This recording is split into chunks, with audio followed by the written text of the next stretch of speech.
31 appearances. It's an amazing amount of differences here. Amazing amount of differences, but what you heard Quinn and Anish is hitting on the experience, right? The Carolina guys have experience in the playoffs, but Marquette has 19 seniors, so maybe it balances itself out. Stephen Kelly, Zach Malillo at the X. Kelly quickly off the face-off violation. And now North Carolina will begin play. Hardest ticket to get here in Milwaukee. Tickets came out on Monday. It was sold out in 16 minutes. And now 2,000 people here at Valley Field set to watch the first ever NCAA tournament matchup here for Marquette. A North Carolina team coming in 8-6 on the year, 3-1 in ACC play. Steve Pontrillo, the man they call Agent Zero. 3 years a midfielder committed to the attack unit this year. As Michael Tagliaferri shoots it inside, shot high by Goldstock.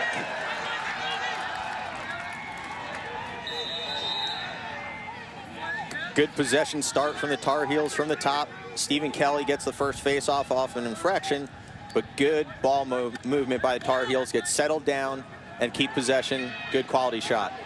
Luke Goldstock, senior attackman, as they work it to the corner this time. Patrick Kelly, the senior, checked hard. As Tyler Gilligan, part of this defense for Marquette, ranked 10th in the nation. This is the bread and butter for the Golden Eagles.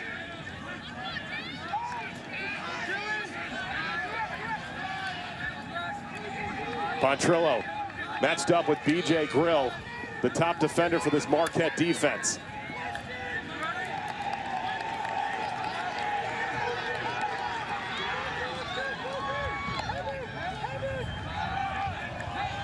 This time Tagliaferri trying to shoot it inside to Cloutier, and a forced turnover on the end, and the clearing attempt here for Cole Blazer and Marquette.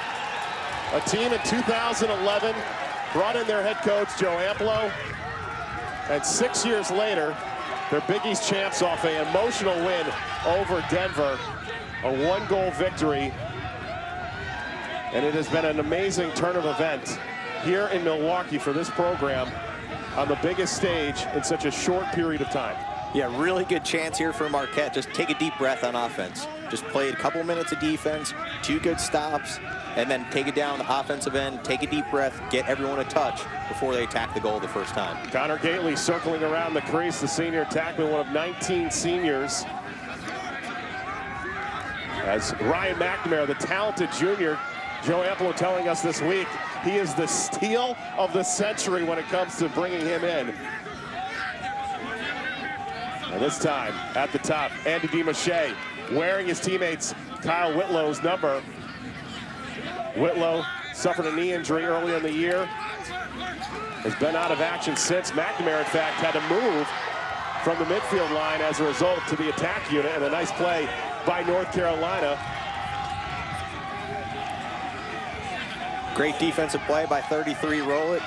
Just stayed on his hands, great back check, takes the stick away, also makes him look really good in front of a big crowd.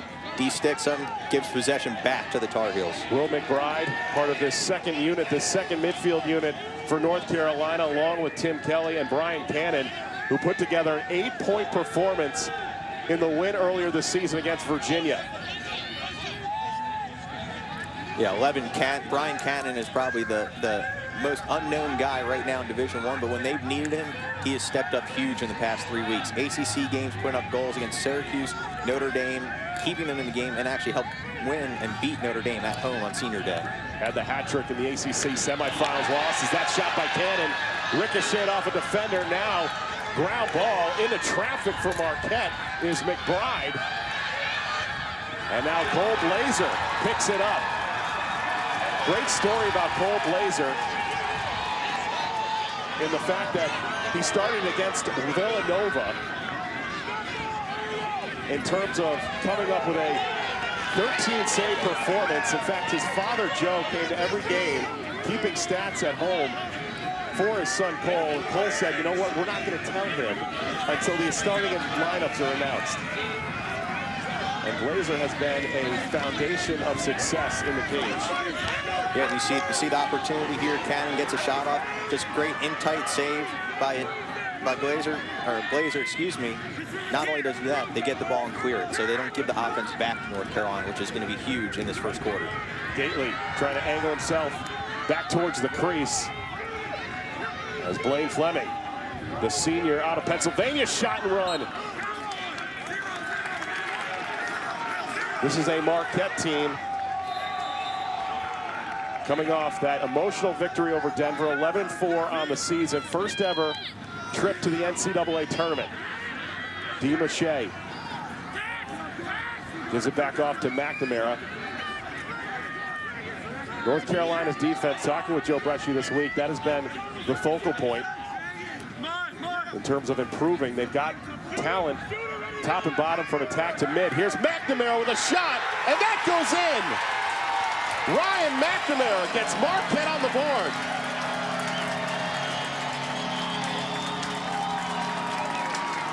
Hard to believe being out here for Marquette, right? Everything's a first. First NCAA goal for Marquette. First possession on offense, first ground balls, first save. Everything's a first for him. Pretty impressive to see. Watch 88, McNamara, the guy who's got the target on his back, just sweeps right. Honestly, that's a goal that Carolina doesn't want to give up. It's about a 14-yard shot right against Balcom's body. Carolina wants that one back, but great start for Marquette. Getting the fan base involved as well. McNamara, I should say, 39th goal of the season out of Eagan, Minnesota. Leads this team in points, goals, and assists, and more importantly, Marquette has the first strike here this afternoon. Back to the X, and it's Marquette and Griffin Connor coming up with a face-off victory.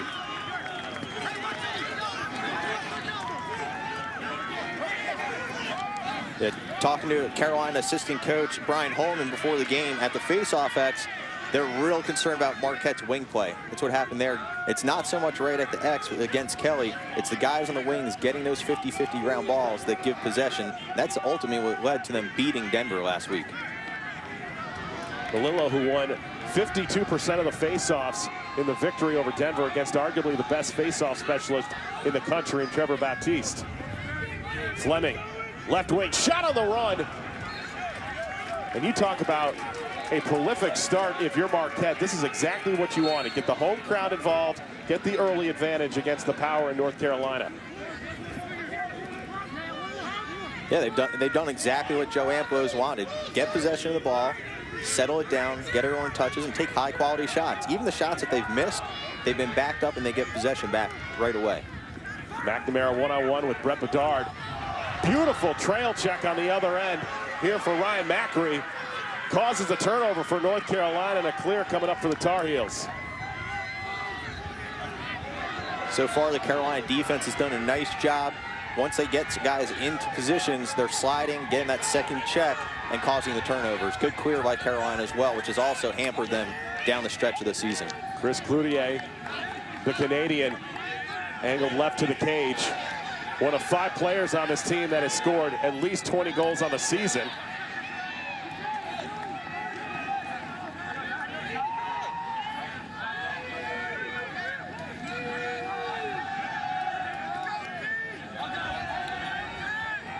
Shane Simpson, part of this first midfield line for the Tar Heels, making their 8th straight tournament appearance under head coach Joe Bresci. Tagliaferri dodging off a defender, now the skip pass up top to Cloutier here at the 7:30 mark. This is where Carolina's got themselves into trouble all season, is they really don't have a presence behind the goal. They don't have that attackman who can feed. And there's Pontrello, 0 with the shot coming up around from X, and that's really what's generated their offense, but they don't have a guy behind the goal that can be their quarterback. So it's left to the midfielders to try to dodge every single time. And you can see Marquette's defense just packing in above the goal, making it extremely hard. Joe Bresci telling us this week that they don't have a bidder. A Sankey shot to the back of the cage on the bounce shot by Tagliaferri, and we are tied up at 1.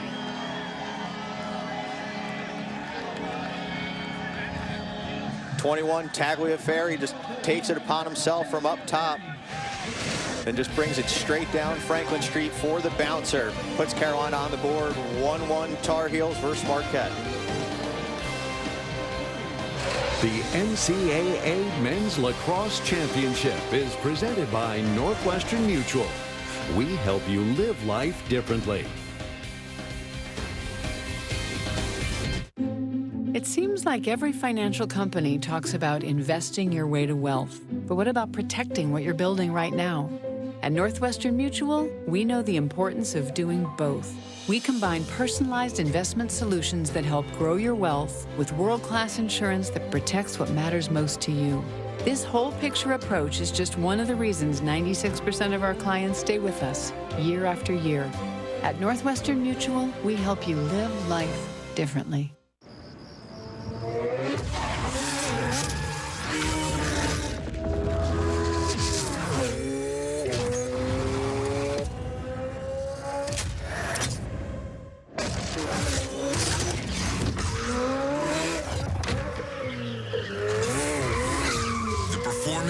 Speaks for itself.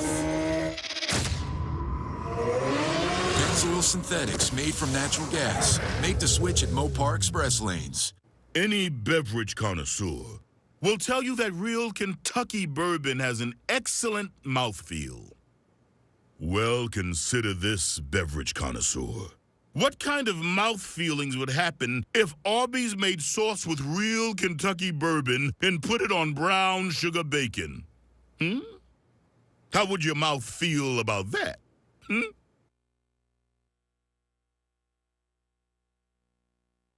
About for Joe Amplo and company, their first practice back in 2011. In fact, they redshirted everyone in 2012, and their first win coming in March of 2013 against Air Force. Joined the Big East Conference then in 2014. In just 3 years, they have made it here to the biggest stage in men's Division I lacrosse, the NCAA tournament. What a remarkable story for the Golden Eagles. Yeah, a couple things to keep in perspective here. Joe Amplo as the hire, they couldn't find a better guy, known for recruiting and developing talent. And then also, when you're recruiting, every kid wants to go play right away. He got guys to redshirt for a year. So he got a nucleus to come in and build this program. Back to the X, and this time Jake Richard couldn't get it past Jake Mathai, 6'6". The senior winning the faceoff for North Carolina. It was funny in the conversations this week with the Marquette players. They said, where's the motivation? They said, well, Selection Sunday, when Quick Kesnick said that we were just a one-and-done team, a one-hit wonder. And a couple of the players made the joke. They said, well, I don't think Quick should be running for mayor of Milwaukee anytime soon. As Peyton Klawinski, part of the scout team, and now in this third midfield unit for North Carolina. The team coming off a semifinal loss for the second straight year to Syracuse. And a turnover gives possession back to Marquette. Yeah, these are the things that have plagued North Carolina all year, right? They score a goal, tie it up 1-1. Get a timeout, so all their guys should be fresh. Then they put their third midfield line on the field, and they have a turnover about 30 seconds into the offense. Not understand why you don't come out with your first line of midfielders and get a really good possession to try to go up 2-1. Jake Richard at the point. Drafted in the 4th round by the New York Lizards of the MLL.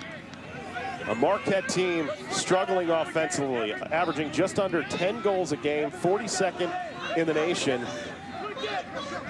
But they came out early on the goal by Ryan McNamara. Tanner Thompson sends it behind point. As Gately, who's been battling a number of injuries, marked on the far side of the field by Austin Pafani, arguably the top defender for the Tar Heels. Quick shot to the low, and Brian Balcom there for the stop for North Carolina.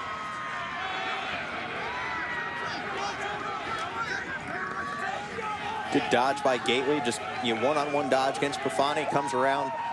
Good save by Balcom, possession back to the Tar Heels. Good early offense by Marquette. Gizokos to the point, gives it back off to Tagliaferri. A North Carolina team that can score in bunches. 5 players with at least 20 goals.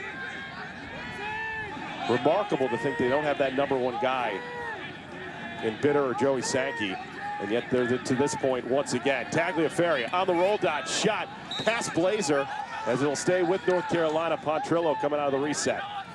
It's funny, North Carolina's got 5 guys with 20 goals or more. McNamara's the only guy in Marquette with more than 20 goals. Shows the difference in offensive styles between the teams. Steve Pontrillo angled around the cage. Last year, 45 career goals.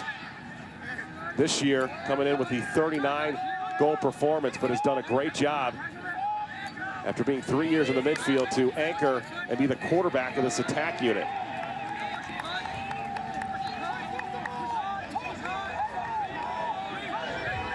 Really, really good job by the Marquette defense. If you watch them, they slide well. They're communicating. Every time Pontrillo dodges, anyone from up top dodges, they're doing an excellent job communicating and passing them through. Cloutier out of the reset, gives it off to Luke Goldstock.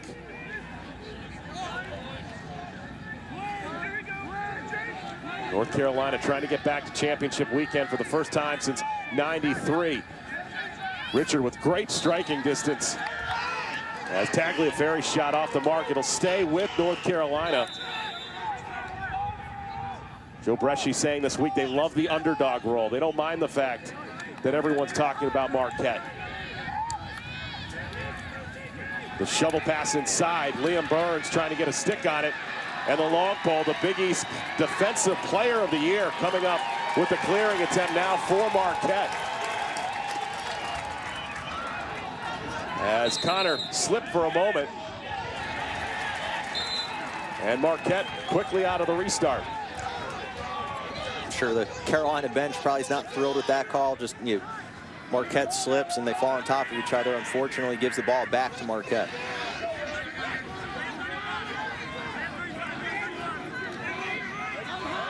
Marquette trying to break a scoreless drought of at least 7 minutes now as Tanner Thompson to the point. Thompson, 9 goals and 11 points over his last 3 games, including 4 in the Big East tournament in that title game win versus Denver. Fleming to the alley, gives it off to Thompson. Goal line extended. It's interesting, while Marquette's got the ball down on offense, Joe Bresci, head coach for Carolina, is talking to his attack and saying, settle it down. You don't need to force these passes. He knows every turnover is giving possession back to Marquette, who wants to keep this a low-scoring game. Free shot back of the cage. Thompson has put Marquette up in front.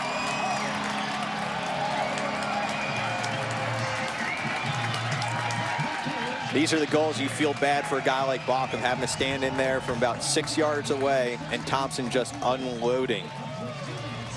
Great possession by Marquette, worked the ball around, consistently held possession. Then you see they get in their offense right here, rebound, and just unloads from 6 yards. Sometimes you're in the right place, right time.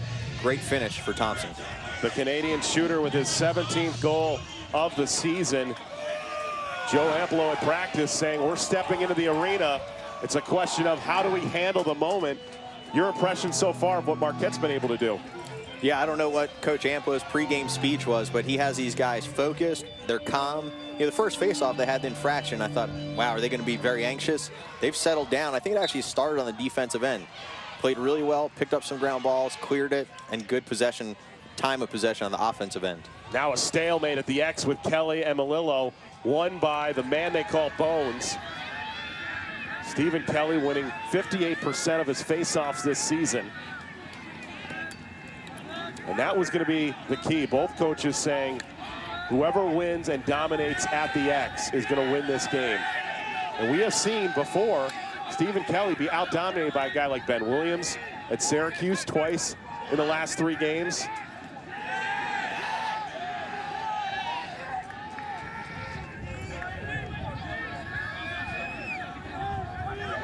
Pontrillo, known to be the most dynamic scorer on this roster, according to Joe Bresci. Back up top to Goldstock. Marked by Joseph. In front, great setup pass to Pontrillo, who ties it up for North Carolina. Good possession for the Tar Heels, and Goldstock, #1 last year, everyone raved about. He was surrounded by Bitter and Sankey. He grabbed a lot of points that way. This year, hard to say he struggled with 43 points, but you see he takes it behind, draws the attention, great feed to Pontrello. There's that 8-10-yard shot from up top, and Pontrello just finished this far and away. What makes him such an effective scorer? Pontrello, I think, watch the way he shoots. Coaches preach at young players, shoot overhand. It's easier to control the ball, come straight over your shoulders, no sidearm or underhand. You watch in the open, a lot of goals overhand, same thing here. Pontrello, who had that 6-goal performance in the overtime win over Duke.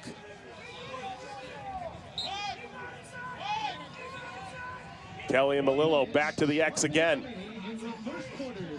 The wing wars Joe Amplo talked about, that's going to be a deciding factor. And again, North Carolina coming up with the face-off victory. Quickly back to the attack. Shot to the point by Goldstock off the stick of Blazer.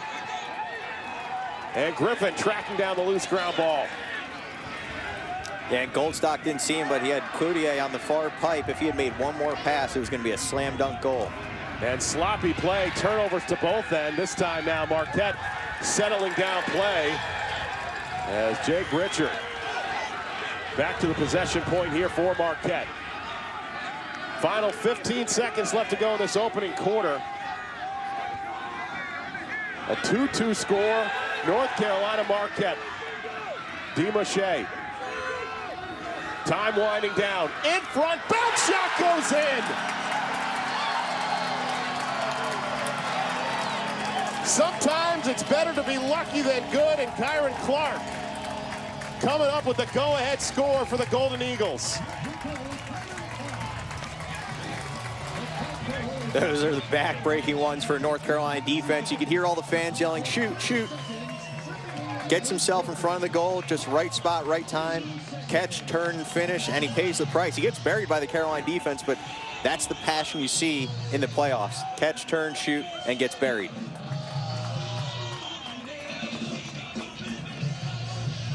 So for Clark, his 13th of the year, 2 seconds left to go. Back to the X.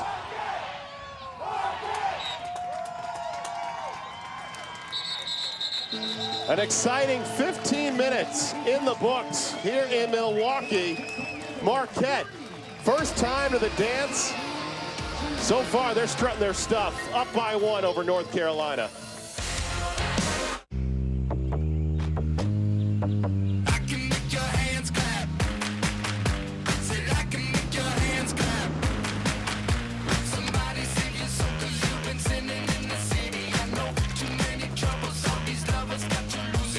For about the average price of a compact sedan, you can get the Fiat 500X crossover with room for 5, available all-wheel drive, and the highest possible IIHS safety rating in its class. The 500X crossover, a whole new way to look at Fiat. It starts right when you hit the court. You imagine your finest moment. The game-winning shot that gets you to the dance, a monster dunk or no-look pass, and cutting down the net. Sports lets us dream of our own success and prepare us for our finest moments on and off the court.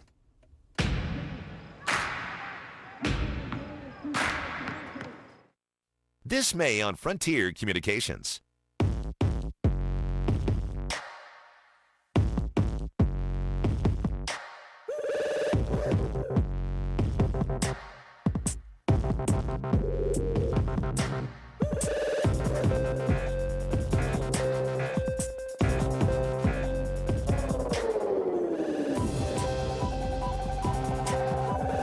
Order now. Call 1-888-FRONTIER.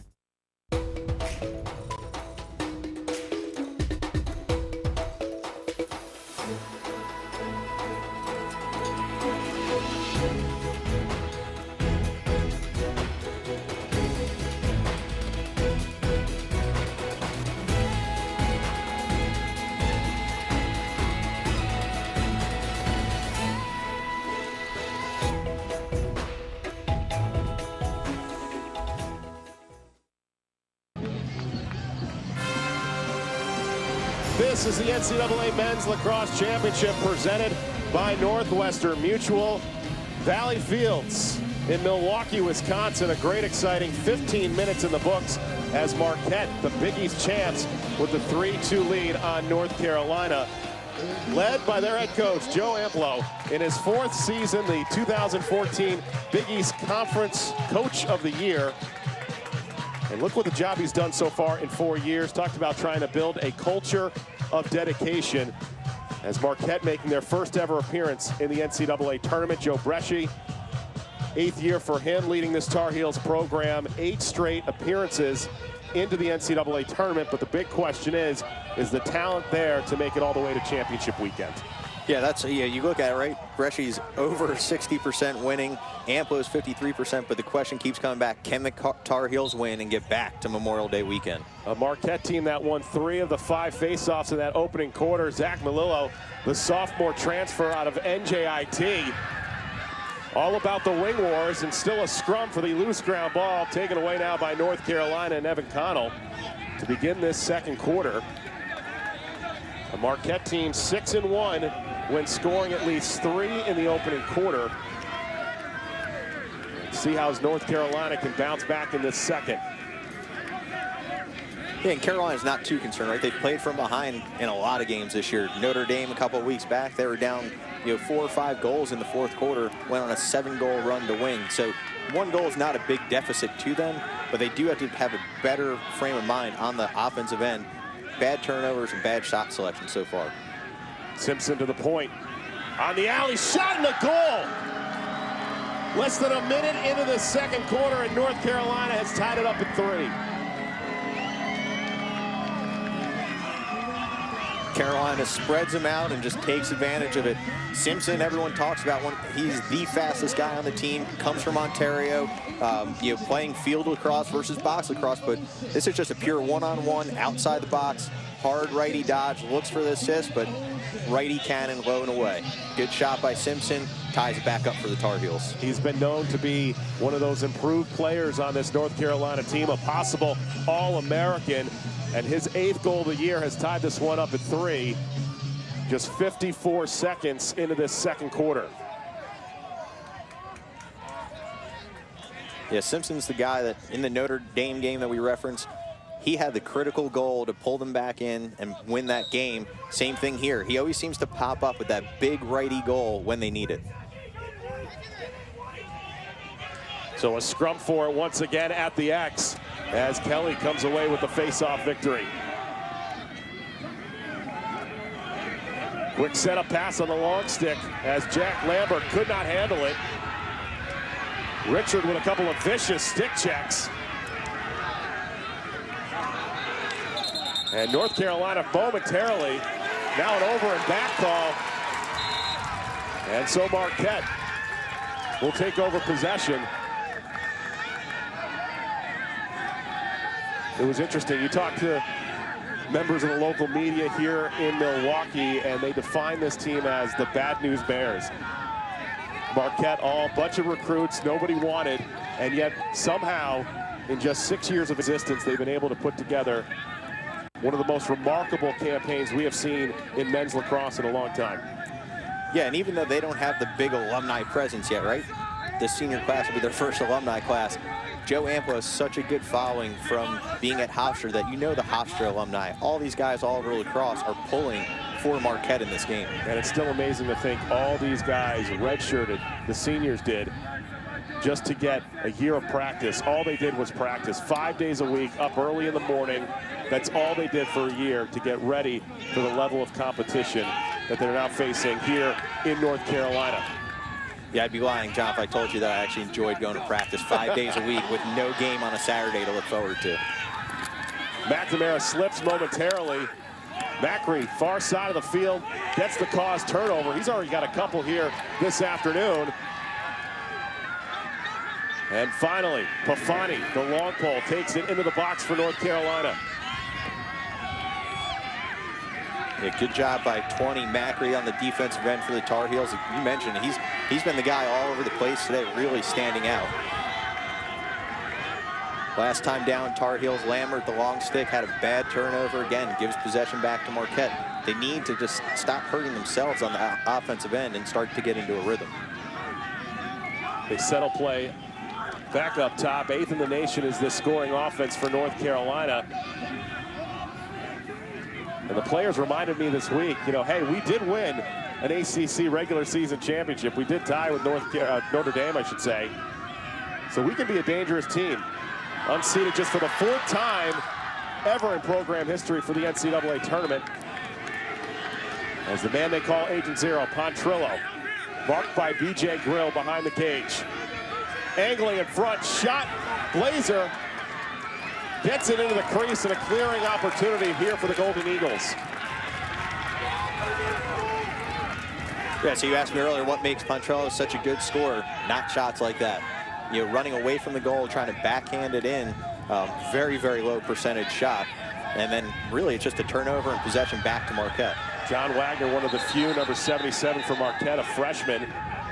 Over the back. Once again, North Carolina into the box, setting up their offense. Yeah, I wish some of these rules would be play-ons. In lacrosse, you have a play-on which gives advantage to the possession. There, Cloutier's picking the ball up, potentially has an uneven situation. Could be 3-on-4, 4-on-2 for Carolina. Refs blow it, lets Marquette kind of regroup. Brian Cannon, part of the second midfield unit for North Carolina.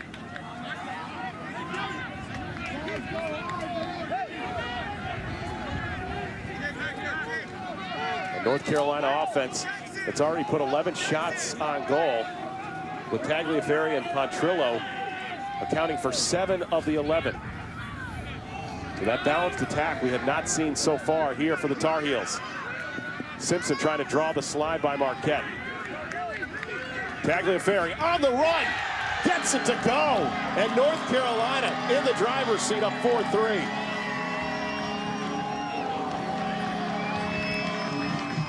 Good possession on by the Tar Heels after a bad turnover on the last possession. They settle down. They get all their substitutions, bring the Simpson line back on, and you see Simpson dodges from up top, creates that offense. Similar to last time, right? Simpson had the last goal, so Marquette slides a little early. And watch here, just sweeps across and just finishes far and away. Good lefty shot. Second of the game for Tagliaferri, had 10 goals in ACC regular season action. And North Carolina, their first lead at 4-3. Don't forget, coverage of the NCAA championships continue with the men's lacrosse quarterfinals next weekend, May 21st, 12 p.m. Eastern time, here on ESPNU. For more information, log on to NCAA.com, the official online home for all 90 NCAA championships. Melillo once again with Kelly at the X. Mentioned he was a transfer, Melillo, from NJIT, as Kelly comes away with it. Melillo had no one to practice with last year. He was practicing face-offs by himself. And yet he's converting it over 50%. Kelly, though, winning it for North Carolina as Pontrillo once again behind crease, setting the tone for North Carolina. Yeah, those have been the critical people. You know, the transfers in, the graduate students. That's how AMPO has built this program, plus 19 seniors, pulls it all together, and has given them such a strong foundation to build on.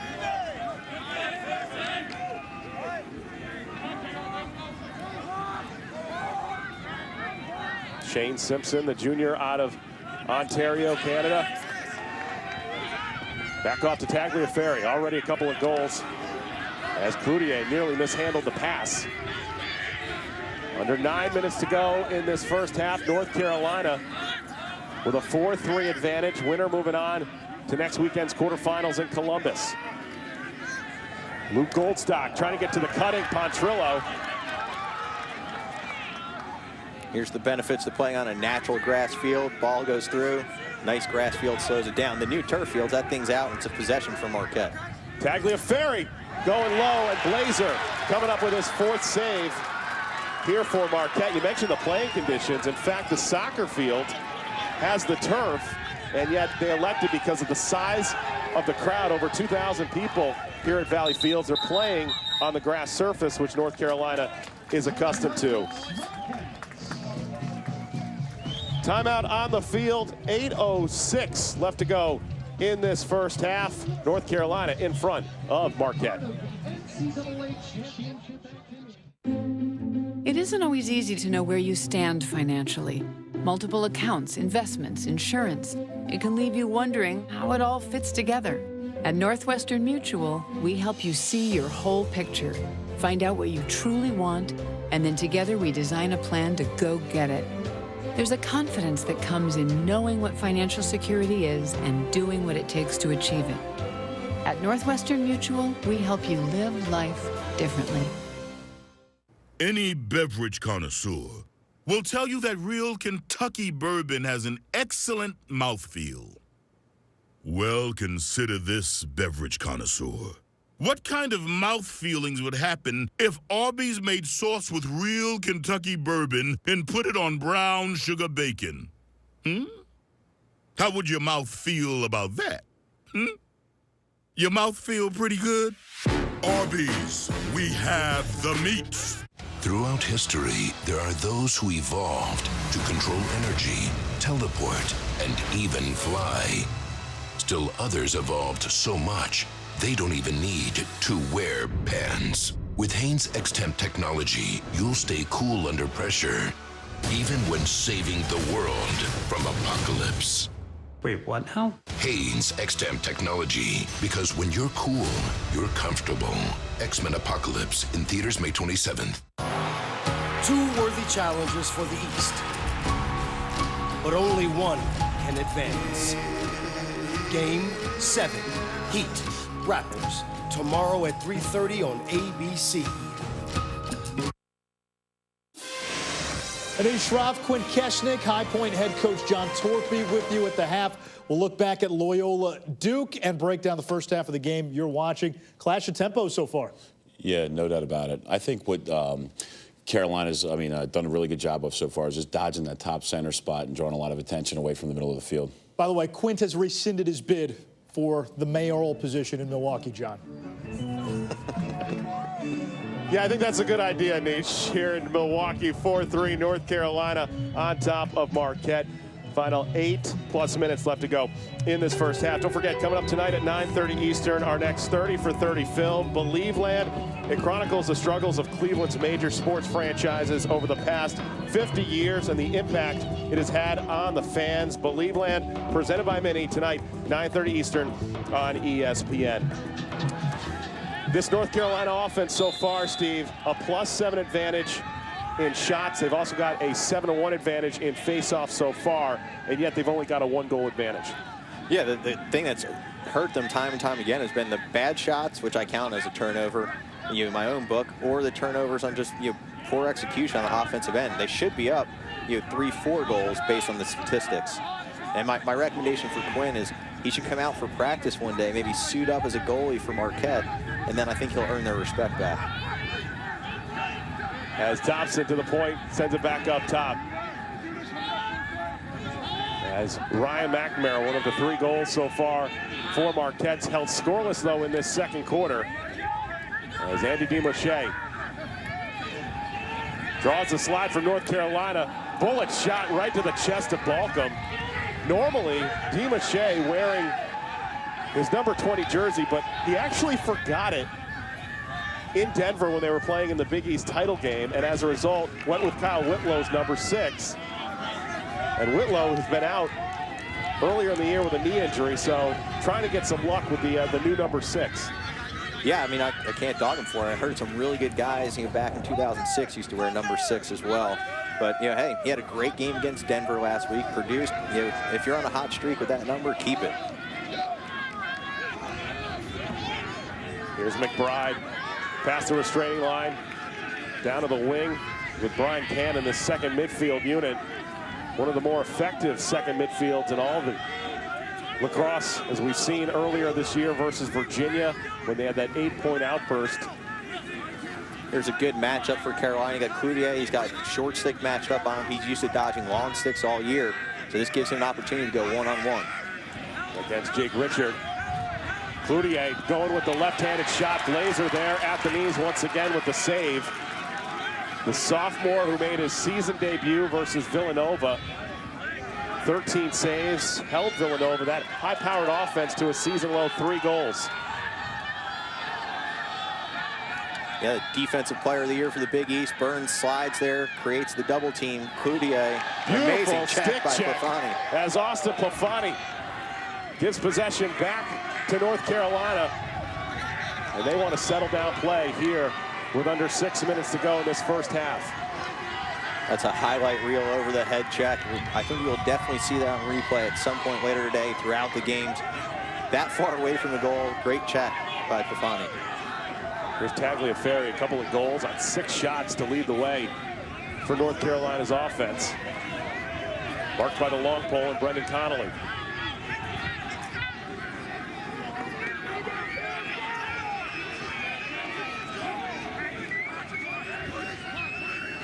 Quick swim dive move by Timmy Kelly, and the freshman giving North Carolina a little added insurance, up 5-3.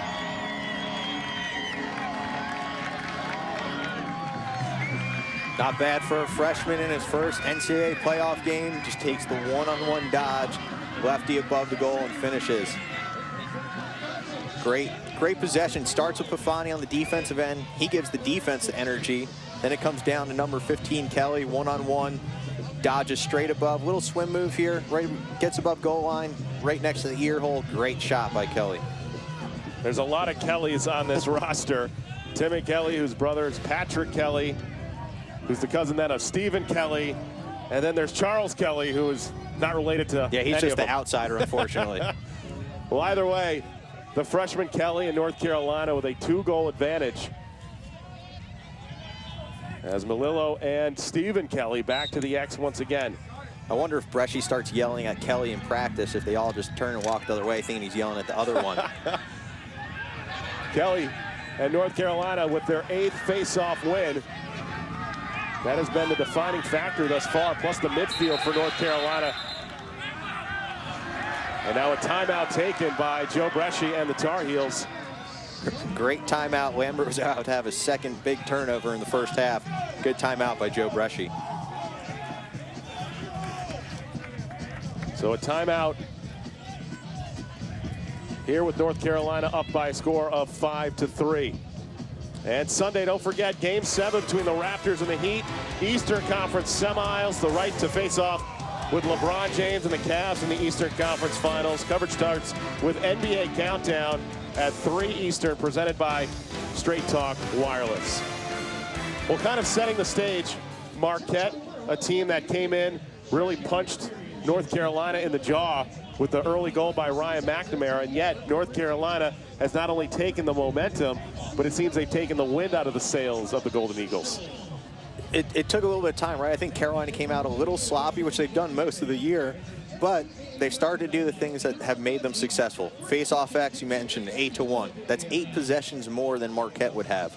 Defensively, they've started to make a couple saves, some good takeaways, and now they're starting to have better shot selection. That's what's really, I think, started to change it for North Carolina. And Joe Bresci, in our conversations this week, made the point of saying, if we're sharing the ball, if we're getting a number of contributors, we're going to win this game.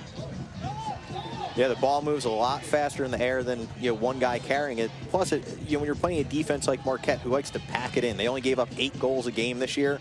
You're not going to beat them by dodging one-on-one. You have to create off ball and pass it for an easy shot.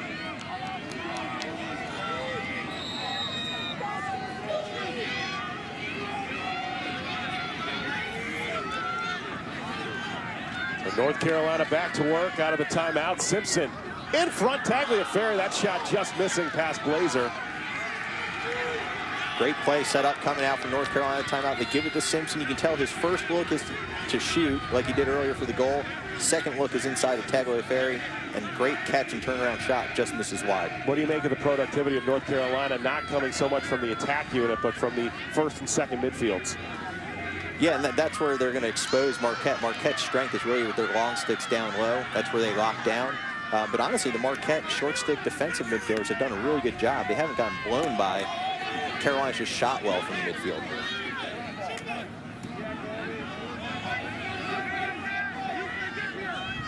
Simpson trying to set it in front to Cloutier. Couldn't handle the pass. And now a scrum, a battle for the ground ball.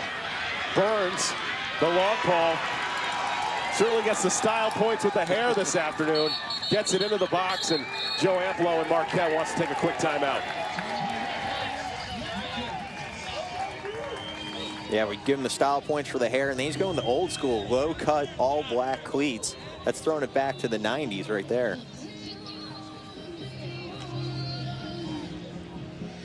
So North Carolina making their 8th straight tournament appearance under head coach Joe Bresci, but you look at the success. 81, the national championship through Durham, back-to-back titles in 82 as well, and then 86 they captured it for the 3rd time. How about 91? What a year that was to be a Tar Heels fan, as North Carolina since then has not been back to the promised land since 93 championship weekend. You take a look at the last 5 seasons outside of Denver, they've had problems with Maryland as well. Is there enough talent all around that you could see North Carolina playing in championship weekend? Yeah, I think if they can figure out how to put together, I think the biggest glaring hole in the Carolina team right now is that they don't have an attackman from behind that can distribute the ball. If you look at last year's team, I think every Carolina alum looked at that team and said, this is the team that's going to bring them back. And then Maryland absolutely shellacked them in the quarterfinals. So Carolina, you never know, though. If they get Marquette today, then they start moving forward. You never know what can happen. Joe Bresci making the point, we don't have a Sankey, we don't have a Bitter on this team. We just can't rely on one guy to make the run for us, and so far we have seen a multitude of scores for North Carolina. 5 goals by 4 different scores, and a 2-goal advantage. Here's Blaine Fleming coming out of the timeout with a quick strike, and Marquette back within 1 at 5-4.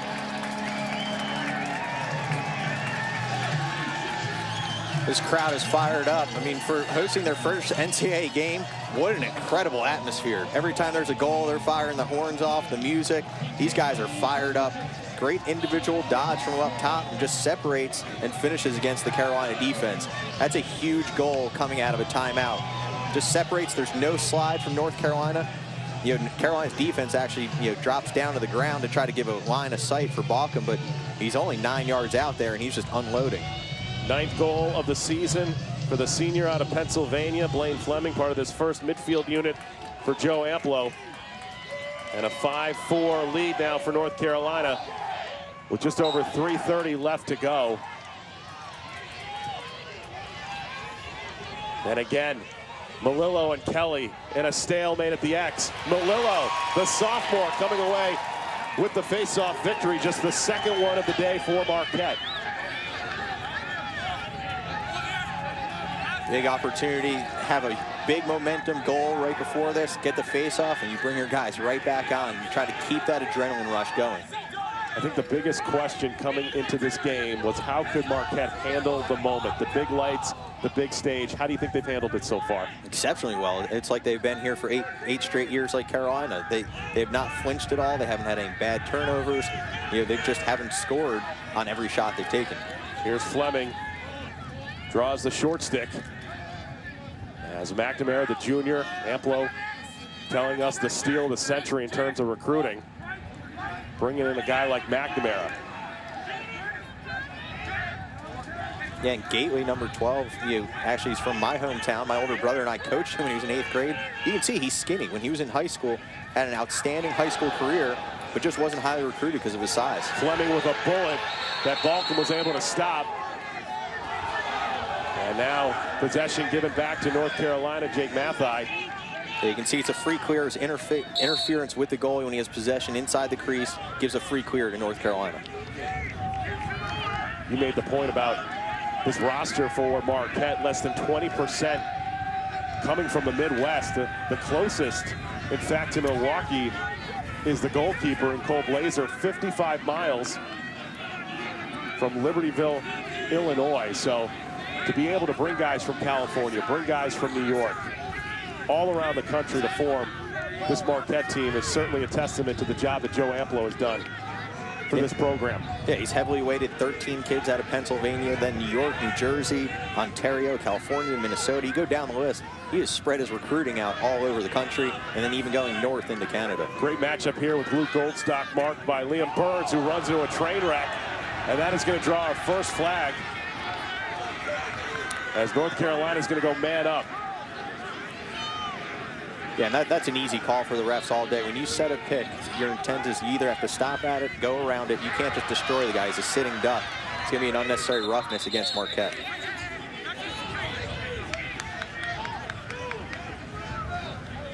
The worst part is, too, it takes Burns off the field, who's your top defender. So now your best defender is going to sit in the penalty box.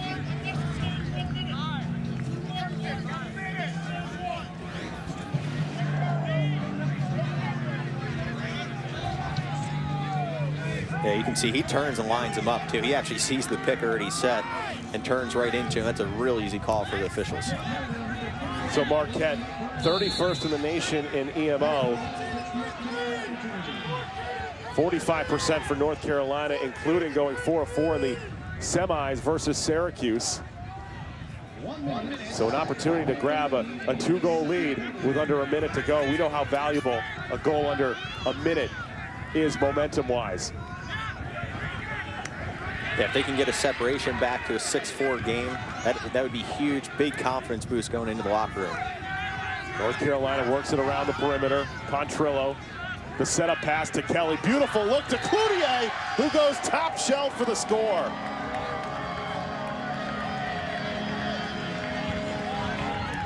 Good man up by the Tar Heels. They work it around. Yeah, they burn 24 seconds off of that penalty, get it down. Good ball move. Every guy on that, you could see everyone started inching in. No one took the shot. I don't know how they left Cloutier that wide open, but the guy from there is going to finish. One more pass, low to Cloutier, low to high, top corner. Great goal for Carolina. Fifth different goal scorer here for North Carolina. Joe Bresci made the point of balanced attack. We will win this game, and we have seen that this afternoon by North Carolina's offense. Yeah, you can see it when you shoot like that, it almost freezes the goalie. Really hard to control, but goalie freezes, doesn't know if it's going low or high. He pulls the string, puts it top corner. Stephen Kelly, who's had a solid performance in this first half, loses his second straight faceoff to Melillo, who goes straight towards Cage. That one high, as it will stay with Marquette here with the final 27 seconds to go. So we like to call it possession shot by the face-off guys. Fire it over, get it out of bounds, gives him the time to substitute and get your other guys onto the field. Fleming's already got a goal on the roll dodge, striking to the cage, comes up with a huge answer for the Golden Eagles.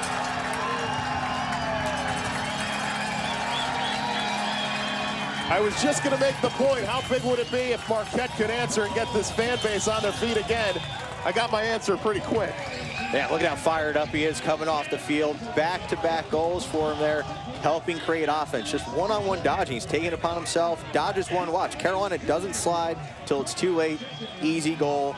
You know, tough shot for Balkum to save. It's a good placement, but great goal for Marquette. 12 seconds left before halftime.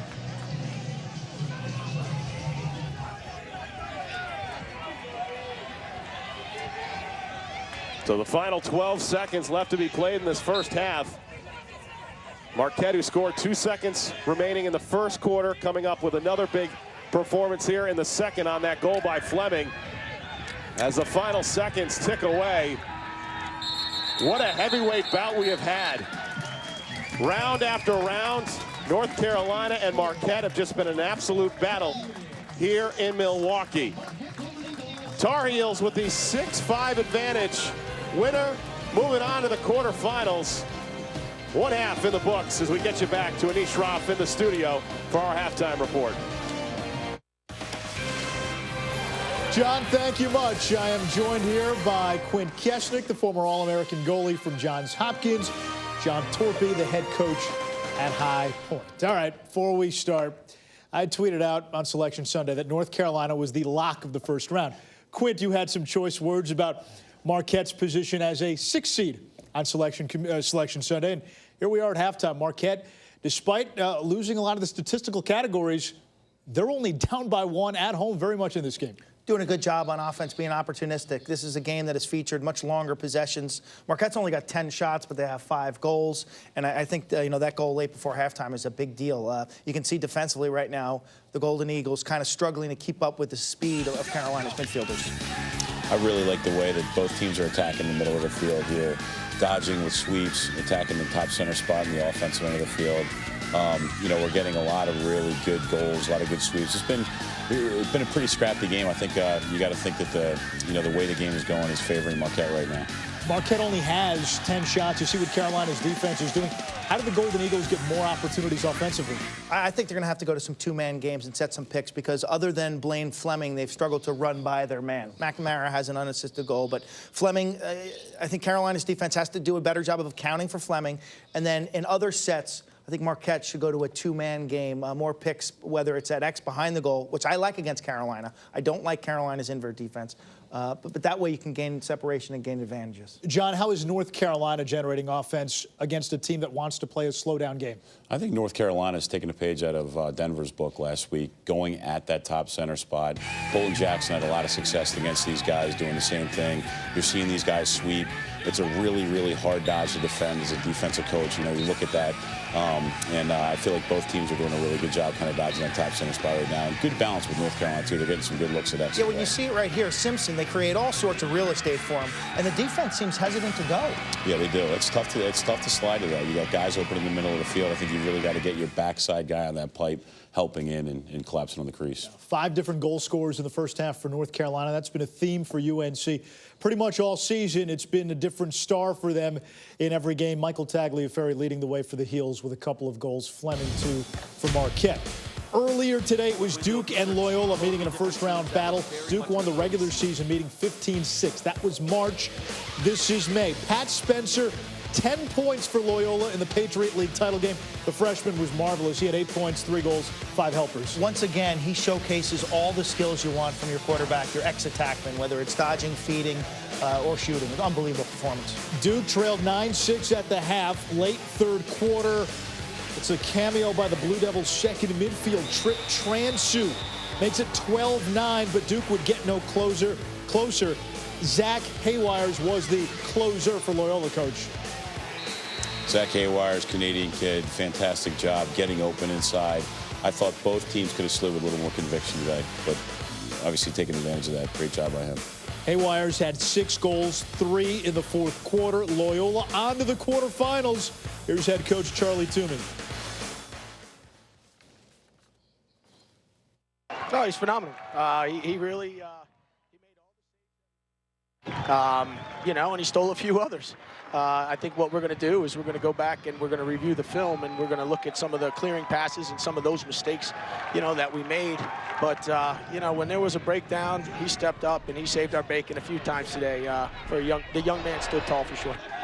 Defensively, how were you guys able to limit Jones in particular after that first game when he really kind of had a huge one? What was the plan today, and how do you feel about the execution? Well, we just looked at where we were picking him up. We were picking him up way inside the box. We were letting him get good runs at us, and, they kind of just had their way with us offensively. And today we just decided to press him out a little bit more, make him work to get the ball. Credit Duke. I mean, their picking game is terrific, and they worked to get to the middle of the field, and when they did, and they started to figure that out, they got some easy ones down low as we started to come off the base. But, I thought that, once they got that figured out, we dropped into a zone a little bit and made them kind of make an adjustment themselves. So, credit Duke for coming out here and making this a game, but I'm real proud of my guys' effort today. Coach, the offense was brutally efficient. Explain what went down and why it clicked for Zach Haywires and Pat Spencer. Well, it's been clicking for 8 weeks. We've been sharing the ball. Our middies have been dodging and drawing slides, and when they do, we know what Zach can do off that lefty side. I mean, he's a terrific finisher, and, Pat Spencer's a terrific feeder, and he finds the open guy, and a lot of times it's been in the back of the net. We just have to keep that mojo going. Spencer and Haywires led the way. Miles Jones held without a goal. He had 5 goals, 3 assists when Duke beat Loyola in the regular season. And you heard about the play of the goalie, Jake Stover, 17 saves. Loyola now will play the winner of Towson and Denver in the quarterfinals next week in Columbus. Blaine Fleming's got a couple of first-half goals for Marquette. Quint, if the Golden Eagles pull this out, what are we eating, a cheese plate at the end of the game? Cheddar and some summer sausage.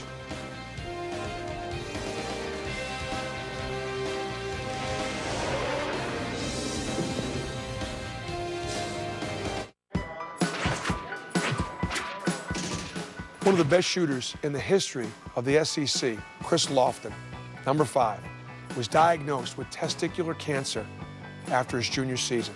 I know that during Chris's battle with cancer, he remembered those words. Don't give up. Don't ever give up. He fought aggressively. He played his senior year and had a terrific career at Tennessee.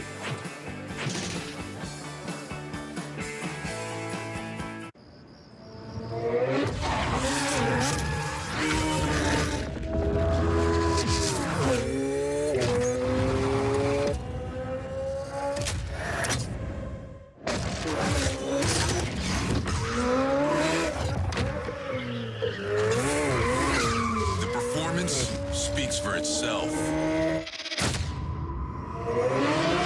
Benzoyl Synthetics, made from natural gas. Make the switch. This is why we love sports. It's in the way they play, free from the pressures and all the money talk. Playing for simply the love of the game, where everyone has a shot at their definition of success on and off the field. This is what we love about sports, and what we can still love about college sports.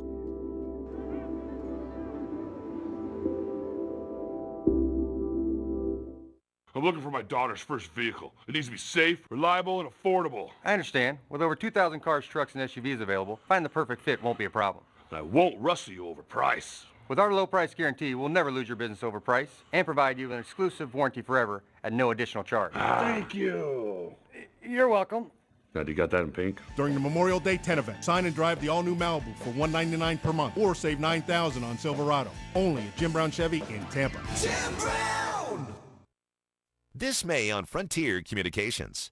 The biggest night in music, the Billboard Music Awards. Oh my goodness, I didn't think this would happen. The hottest videos, exclusive originals, and behind-the-scenes highlights from your favorite BBMA artists. Wow. When you were getting ready, what were you listening to? She make that thing go. Get ready for an experience. Just go to Music Choice On Demand and select Billboard Awards. I love you. Thank you. See Music Choice Billboard on channels 1800 to 1845. Following North Carolina Marquette, it's Johns Hopkins and Brown at 5 Eastern from Providence, then Air Force Notre Dame. The nightcap to wrap up Saturday's first-round action. We're back Sunday at 12:30 with Maryland Quinnipiac. Anish Raff, Quint Keshnik, John Torpy, the High Point head coach in studio. Brown offers an interesting challenge for anybody because they rebel against what is considered orthodoxy in lacrosse. So describe the challenge, Coach, of preparing for a team like the Bears. Yeah, when I was at Denver in 2005, 2006, and 2007, we played a very up-tempo transition style of game. We wanted our defensemen to go out and challenge guys, but we scored a lot of points with our defensive guys. And I think one of the things that happens when you play that kind of game with your defensive guys is they lose out a little bit when the game gets tight to the goal. And I think that's something that Hopkins does very well. It's backside approaches, it's goal line defense. I think these guys are, going to have their hands full with a very, very good Hopkins team. What kind of game does Hopkins want to play? Well, they need possession of the ball to play their tempo.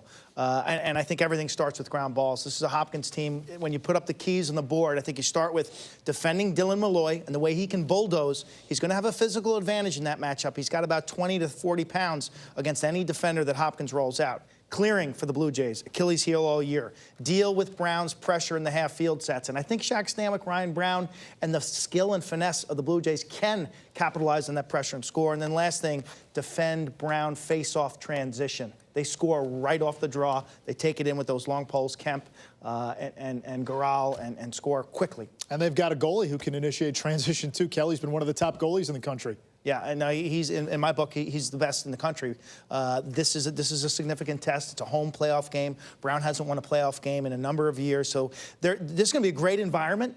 This place is going to be lit up, and so if you're Brown, I think you just want to settle in, make that first hit, make that first play, and then just relax. Don't think about the consequences of what you're doing. Quinn, you know the storied history at Johns Hopkins. You played there. For Brown, even though they're the favorite, beating Hopkins, it's got to have some value, doesn't it? Oh, this is a big deal. This is a big step for Lars Tiffany and his program if they can get a W today.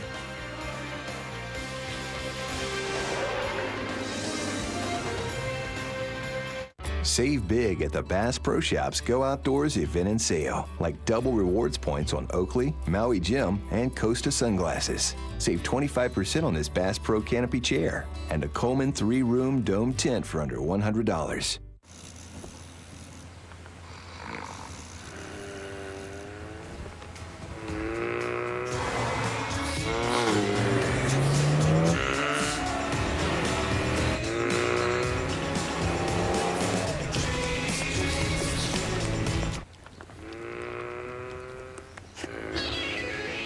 turbocharged dream machine, the Volkswagen Golf GTI. Part of where world-class chefs meet top-notch nutritionists. Prime cuts of meat, 25 grams of protein, bold, flavorful sauces, and savory, mouth-watering sides. It's the perfect balance of delicious and nutritious, making it just the right fit for you. Stouffer's Fit Kitchen Meals. This is fit. The only way to predict the future is to have the power to shape the future. Power is speed, strength, control, confidence. Power is versatility, the ability to adapt and dominate any situation. Power is knowing your head can handle everything you ask of it.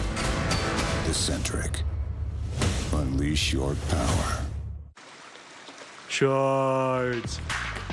It's time to dehibernate at the Bass Pro Shop's Big Short Takeover with a huge selection of men's and ladies' shorts starting under $10 to $17. This telecast is copyrighted by the NCAA for the private use of our audience. Any other use of this telecast or any picture, descriptions, or accounts of the game without the NCAA's consent is prohibited. Michael Tagliaferri, the California kid. A couple of first-half tallies for UNC. Tar Heels clinging to a one-goal lead at the break.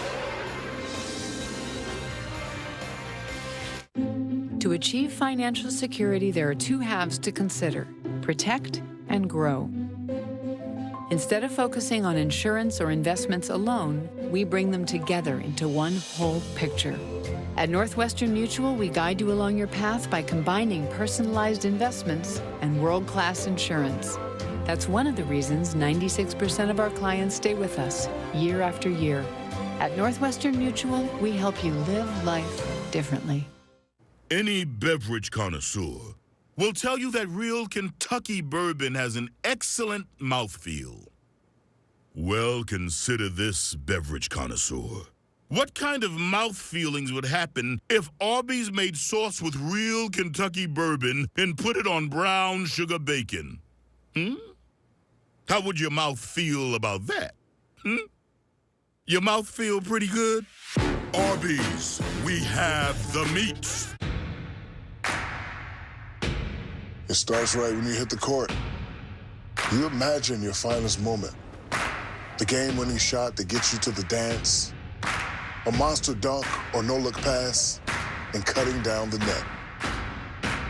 Sports lets us dream of our own success and prepare us for our finest moments on and off the court.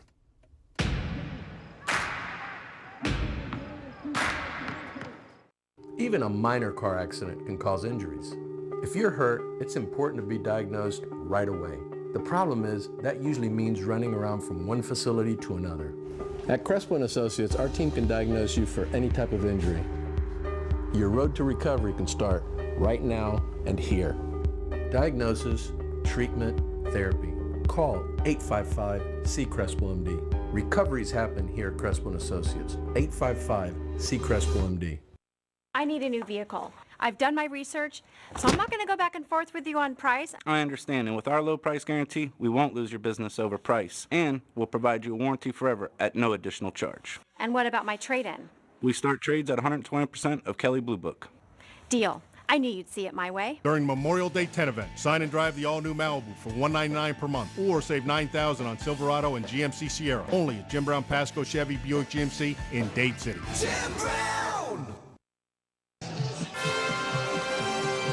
You are watching the NCAA Men's Lacrosse Championship presented by Northwestern Mutual in Milwaukee, Wisconsin. We are getting set for the start of the third quarter. North Carolina with a 6-5 advantage on Marquette. Steve, we take a look at that first half. Joe Bresci talked about a balanced scoring attack. That's exactly what the Tar Heels had. Absolutely. We've had everything in the game. Good defensive plays, good offensive plays. For the offensive side for North Carolina, 22, Simpson has been the X factor from up top. See him dodging, scoring right-handed, draws the attention of the defense, drops it to Tagliaferri, 21, who also finishes from up top. So for Carolina, they've dominated from the midfield side. On the other side as well for the midfield, Fleming has been the go-to guy, the Energizer Bunny for Marquette. 2 goals, both lefty sweeps at critical times for Marquette. We take a look at the game summary. North Carolina with a +7 advantage in both ground balls and in shots as well. Cole Blazer effective, the sophomore goalkeeper for Marquette with 6 saves, but the face-off, the difference so far, Stephen Kelly winning 8 of the 11 face-offs in that first half as we are set for the start of the third quarter. Marquette 0-8 all-time versus the ACC, a win today, and they will punch their ticket into the quarterfinals next week for the NCAA tournament. And again, like we saw in that first half, Steve, a stalemate at the X between Kelly and Melillo. Jake Richard coming up with it quickly in the box, down the alley, shot to Bolcom with the save. And a frenetic pace to begin this third quarter for Marquette. Just 6 years into existence is this Marquette program, coming off a trademark win over Denver, and that win in the Big East championship game was defined by the strong second half. And the question I pose to you then, how critical is the first 5 minutes of this quarter for both sides? Yeah, well, they tried to make it as interesting as possible in the first 40 seconds. So, good opportunity at the face-off. The toughest part coming out, right? It is chilly out here today. You've been playing the whole first half. You sit down at halftime. Do you start to tighten up? Marquette came out and tried to deliver that first punch. Carolina defense answered. Now let's see what Carolina offense does here. If the Carolina offense can get a good possession, high-quality shot, or goal, I think that will start to set the tone for them. Shane Simpson past his defender, trying to get it to Tagliaferri, and a turnover on the first possession of this quarter. Here for North Carolina, we are playing in very cold conditions, overcast skies. We even saw some snowflakes coming down prior to the start of this one in the first ever tournament game in the state of Wisconsin. Marquette 11-4, a team that just 6 years ago was starting in the infancy stages, and already 6 years later, a Big East championship and a spot in the NCAA tournament. Yeah, and to get that Big East championship, right, they knock off the defending national champions in Denver under, probably the greatest lacrosse coach of all time in Bill Tierney. So, it's not like they just went and won the Big East in a very easy year. They're beating the reigning national champions to get here and get a home seed. Andy DiMache, the junior out of Pittsburgh. Back off to McNamara, who scored the first goal for Marquette. Back up top, here's Fleming. Scored the last 2 goals, including the one under a minute in that first half for Marquette to cut it to a 1-goal deficit. Gately, the senior attackman. Off the pick by Thompson. Tries to reverse course, and Bolcom, right between his legs, picks up the loose ground ball, and now a clearing attempt here for North Carolina. 30 seconds they have to get it into their box. Good job by Bolcom just holding the post there. Similar to hockey, you teach goalies, hold that post, don't ever give up the short side. He eats it right in his body. Big save, gives possession back to the Tar Heels. Here's a great matchup. Liam Burns, the Big East Defensive Player of the Year, marking Luke Goldstock.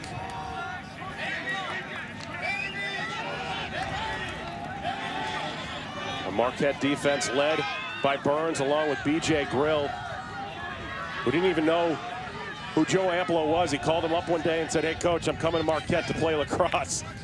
One of 19 seniors, shot quickly by Goldstock, as North Carolina will come out of the reset.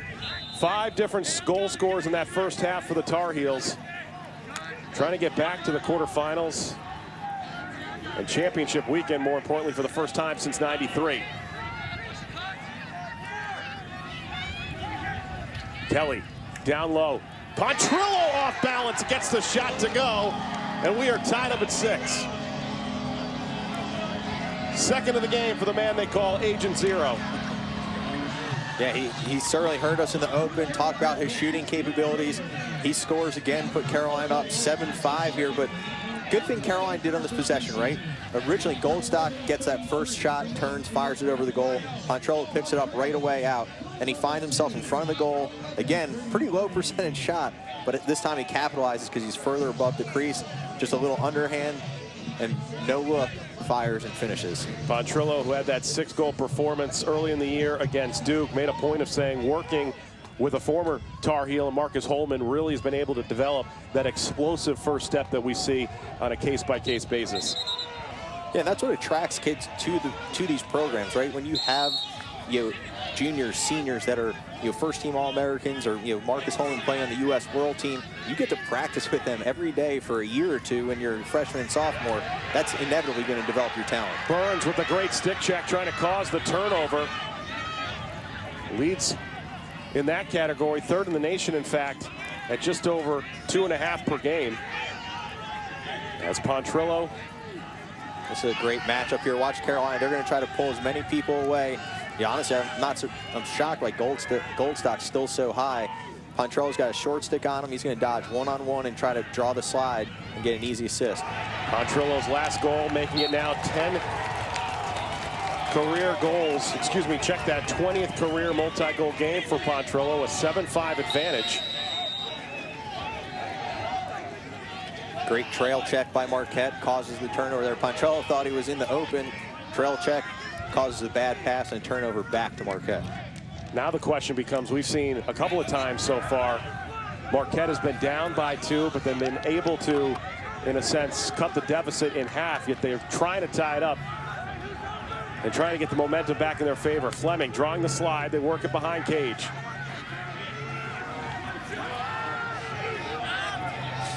Here's a look at McNamara, the junior. So a good matchup for McNamara with the short stick, Matha on him. Good switch back by Carolina. Excellent job by the Carolina defense to switch. Thompson, 5-hole pass, Bolcom. And Marquette gets back within 1, but Thompson took a hit afterwards.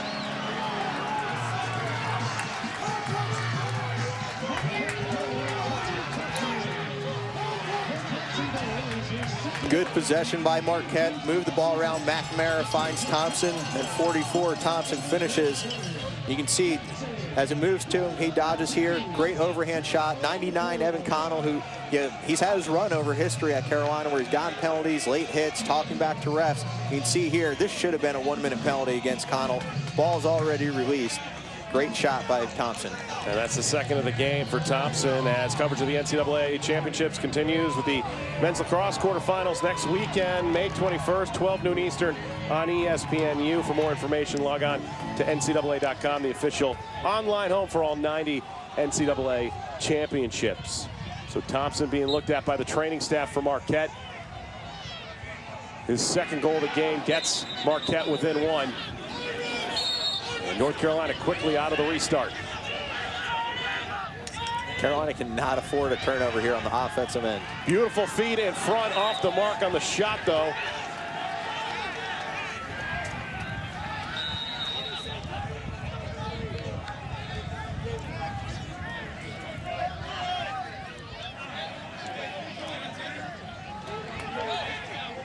Carolina's pulling it out, getting set up. You can see it went through their substitutions, got their face-off line of Kelly and Lambert off the field, get their first midfield back on, and trying to set up the offense. Tagliaferri trying to go with the pass to Simpson, taken away on the other end. Numbers, 3-on-2, Richard. Ahead to McNamara, lost control for a moment. And a smart play by the junior to reset the offense. There's a reason why Joe Ampel called him the steal of the century, getting him to come to Milwaukee. Yeah, and you've asked throughout the show, right? What have you seen from Marquette that show that they're not nervous here today, or that they're playing this? So most inexperienced teams would have taken that shot. McNamara did the smart thing, knew it was going to be a rush shot, pulls it back out, and gets their 6-on-6 offense set up. And this is honestly where Carolina's been at their worst, is 6-on-6. Their defense has been stretched out. They haven't communicated. They're leaving guys open all over the place. Fleming gives it off to McNamara, who draws the stick of Mathai. If you watch 44, Thompson's been wide open for the past 15 seconds on the other side. Carolina's defense needs to stop ball watching, or they're going to start getting picked apart. DeMache, one-on-one with Brett Bedard, wearing Kyle Whitlow's number. Now, angles it down low, finds it to the back of the net, and we are tied up at 7 apiece.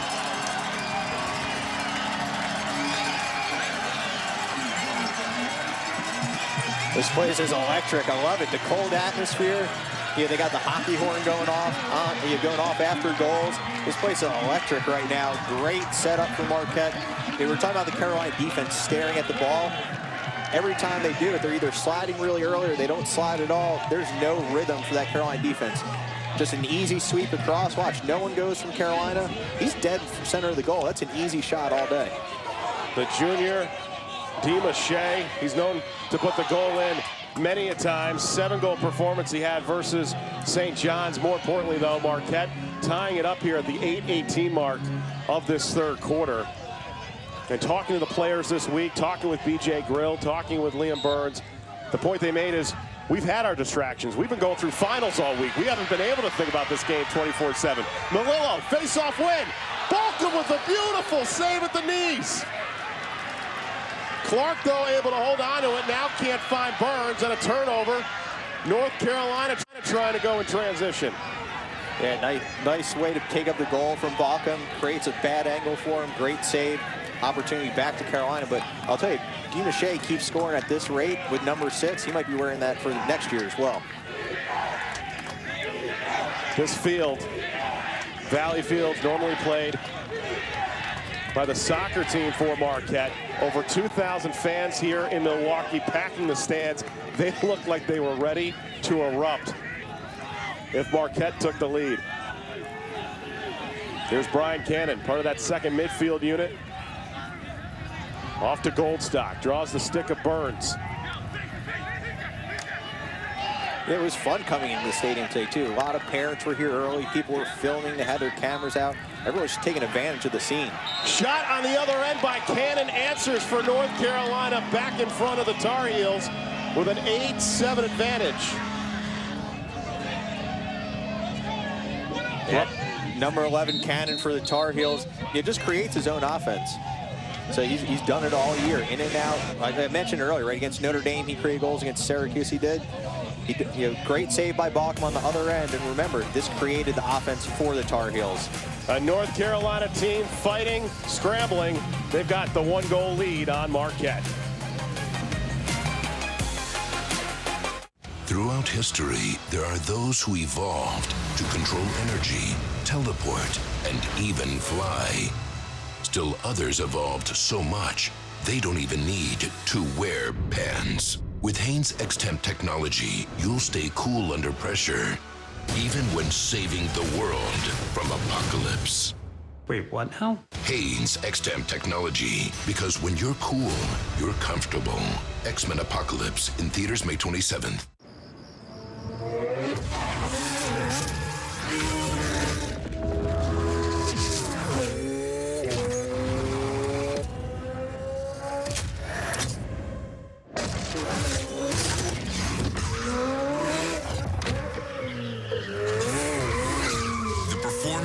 Speaks for itself. Pennzoil Synthetics, made from natural gas. Make the switch at Mopar Express lanes. Look, this isn't easy for me either, but it just feels right. This isn't how we raised you. You never wanted to try it. Enough.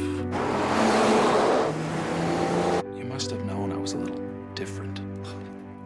Not this different. Start your own legacy with the power of infinity. Now through June 30th, lease the QX50 for $319 a month. Coming up tonight, 9:30 Eastern, our next 30 for 30 film, Believe Land, chronicles the struggles of Cleveland's major sports franchises over the past 50 years and the impact that it had on fans. Believe Land, presented by Mini, tonight at 9:30 Eastern on ESPN.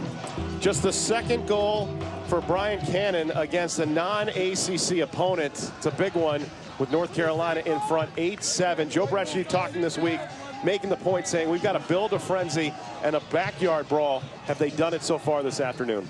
In stretches, right? I think they've gone and they've tried to bury that punch, that knockout punch with Simpson and Tagliaferri, but they haven't been consistent. If they can take Cannon's goal that just happened and add, I think if they can get to 10-7 right now, I think that's going to be that critical blow. Marquette has won 4 of the last 6 faceoffs in this third quarter. Melillo, Kelly back to the X again. And the violation gives Marquette possession out of the timeout. They called a hold, loose ball hold against Carolina on the faceoff, gives possession back to Marquette. But Carolina is actually in uncharted territory against Marquette. Marquette only gave up 8 goals a game this year. Carolina's already there. And this offense for Marquette, mentioned it, 42nd in the nation at under 10 per game.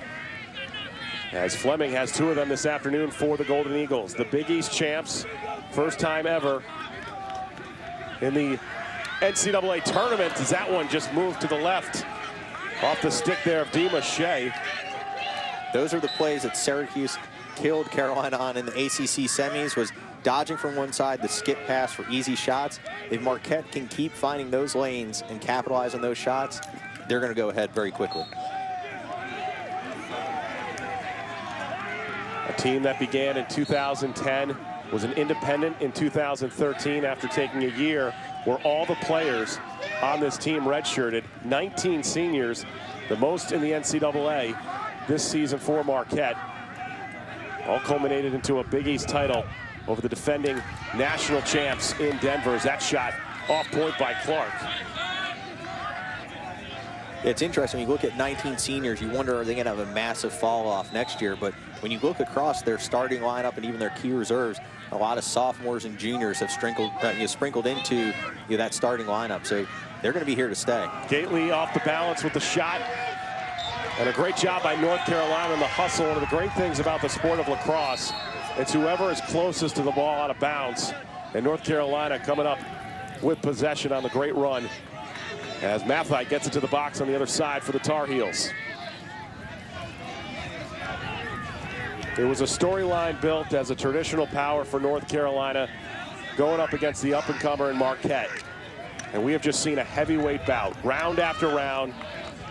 Who can take the punch the most? Yeah, you and I talked about this a little bit before the game started, but all the guys on the Carolina team, they weren't even alive the last time Carolina won a championship. So it's really 2 programs still trying to create their legacy right now in NCAA lacrosse. 91 the last title, 93 the last time North Carolina as a program went to championship weekend. Looking to change it this year. Feed to Cloutier, letting it fly high off the crossbar. We mentioned earlier, Pontrello shot overhand and scored. Cloutier, it's his 2nd time. That underhand shot, he scored 1, but he's missed 2 badly from shooting underhands. Extremely hard to control. Those shots can cost Carolina the game. And the errant pass as Gilligan, the long pole, momentarily giving some frustration to the freshman Tim Kelly.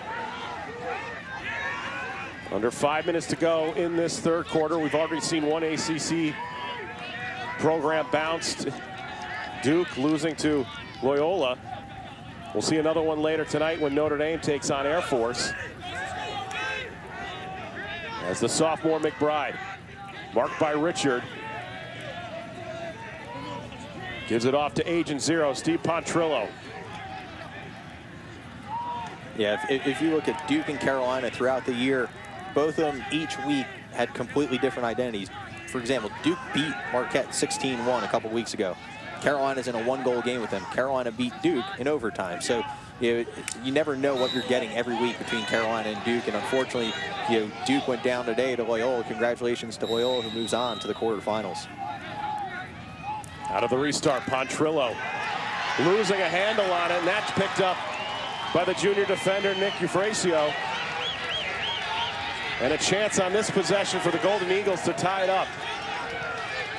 Great defensive play by number 8, Grill. Just plays great position defense, lifts on the hands, causes a turnover. Sits at 5'5", Joe Amplo saying this week, if he was 5'9", he'd be on an ACC team. I don't know, I feel small compared to some of the defensemen that are in Division I now. I mean, this Carolina defense is massive compared to when I was there. Steve McElduff, John Brickley with you here in the second first-round game of the NCAA tournament on ESPNU. Winner moving on to Columbus next week for the quarterfinals, awaiting the winner of Air Force and Notre Dame later tonight. Shot by McNamara, point blank right into the stick of Brian Bolcom. And the quick clear by North Carolina, the long stick leading the way, Jack Lambert. And we have seen that phonetic pace, Steve, really settle down in this third quarter, especially for North Carolina on offense. Yeah, which I don't think helps Carolina. I think if they actually play faster, it will help them, because they're not great in a 6-on-6 offensive set because they don't have that quarterback behind who can dictate the offense for them. They're going to be a much better team if they can spread this Marquette defense out. Patrick Kelly swings it behind cage. Goldstock back around the perimeter here to Pontrillo on the roll dodge. Trying to get the slide from Marquette. As we come upon the final 2 minutes of this third quarter, a 1-goal advantage for North Carolina.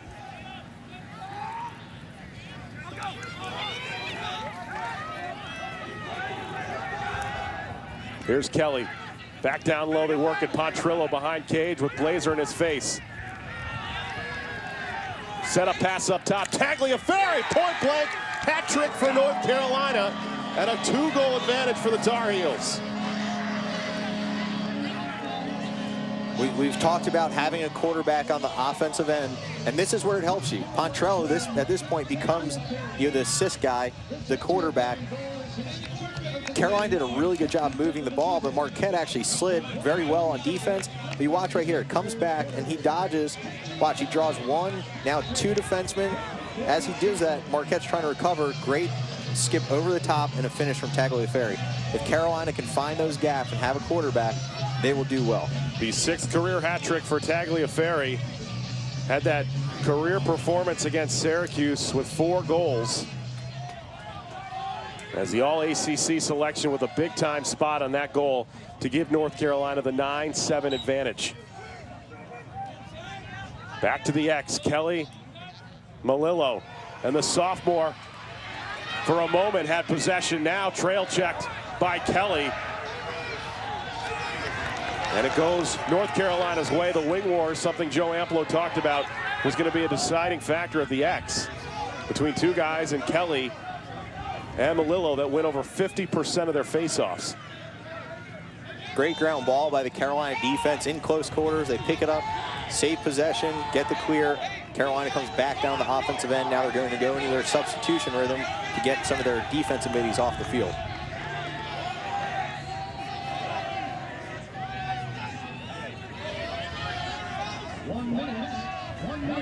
This is the 1 minute mark of these quarters has been the most exciting part of the game. Both teams have scored under a minute in the first and second quarter, so see if they can do it again. Tagliaferri, top of the box. Pushes off his defender, now gives it back off to Kelly. Now settled play for Goldstock and the Tar Heels. Yeah, you can tell Tagliaferri, when he touches the ball, he's feeling it right now. He wants the ball back. He's trying to create that shot. He's feeling really good about his game. +4 advantage for North Carolina in shots. Has equaled what has been a 2-goal advantage.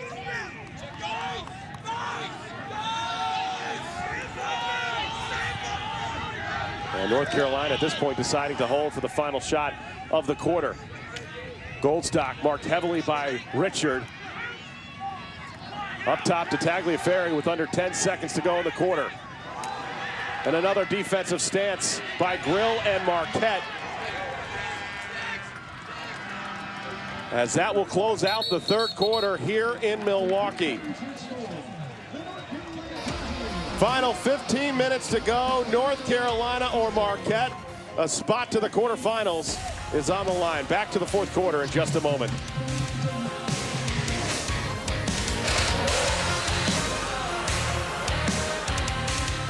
Any beverage connoisseur will tell you that real Kentucky bourbon has an excellent mouthfeel. Well, consider this, beverage connoisseur. What kind of mouth feelings would happen if Arby's made sauce with real Kentucky bourbon and put it on brown sugar bacon? How would your mouth feel about that? Your mouth feel pretty good? Arby's, we have the meats. Great moments are born from great opportunity. That's what you have here tonight. That's what you've earned here tonight. This is your time. Now go out there and take it.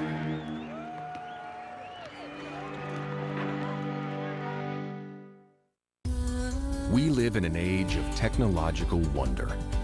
At the touch of a button, an infinite source of answers to any question we might ask. Except for one. The one we thirst for. The question that lies at the intersection of technology and spirituality. Who am I?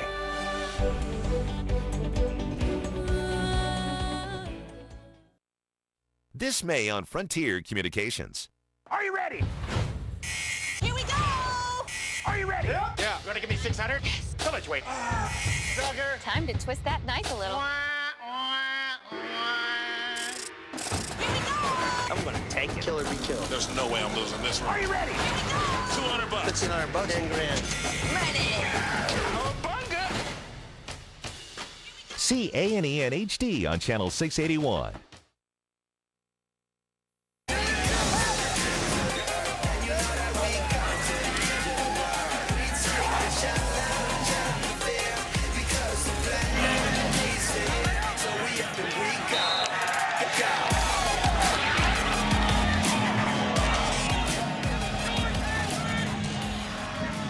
North Carolina Marquette, the stage is set for an epic clash to begin this fourth quarter. And Steve, as we get set for the final 15 minutes of action, how does North Carolina put the dagger to Marquette? And if you're the Golden Eagles, how do you come back from a 2-goal deficit? Yeah, I think for North Carolina, they can't have probably more than 2 turnovers in the fourth quarter, else it's going to get interesting.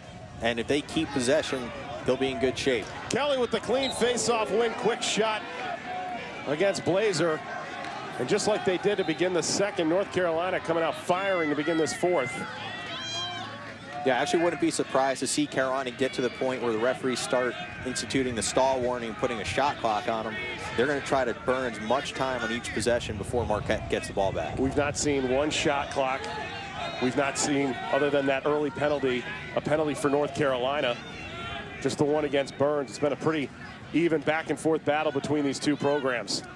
Yeah, it's been a terrific lacrosse game, and it's evident by the score, 9-7. But again, back and forth, good goalie play, good midfield play, good shot. I mean, everything's been a really good, what you would expect of an NCAA game. Kelly with the angled shot, missing as Cloutier, the last to track it down for North Carolina.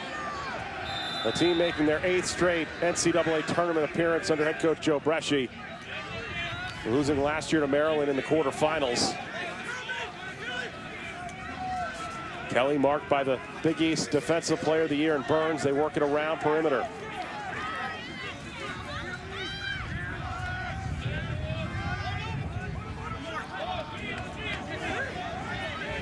The largest lead for North Carolina has been at 2. Multiple times, though, Marquette has been able to answer.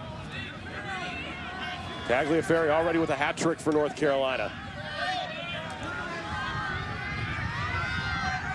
Kelly trying to go inside. Bounce shot.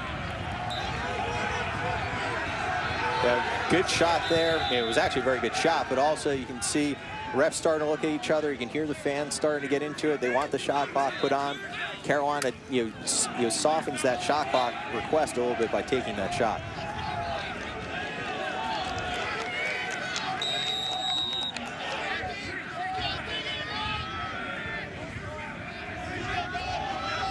Contrillo, a couple of goals under his belt in this one. Trying to keep his career at North Carolina alive with a win.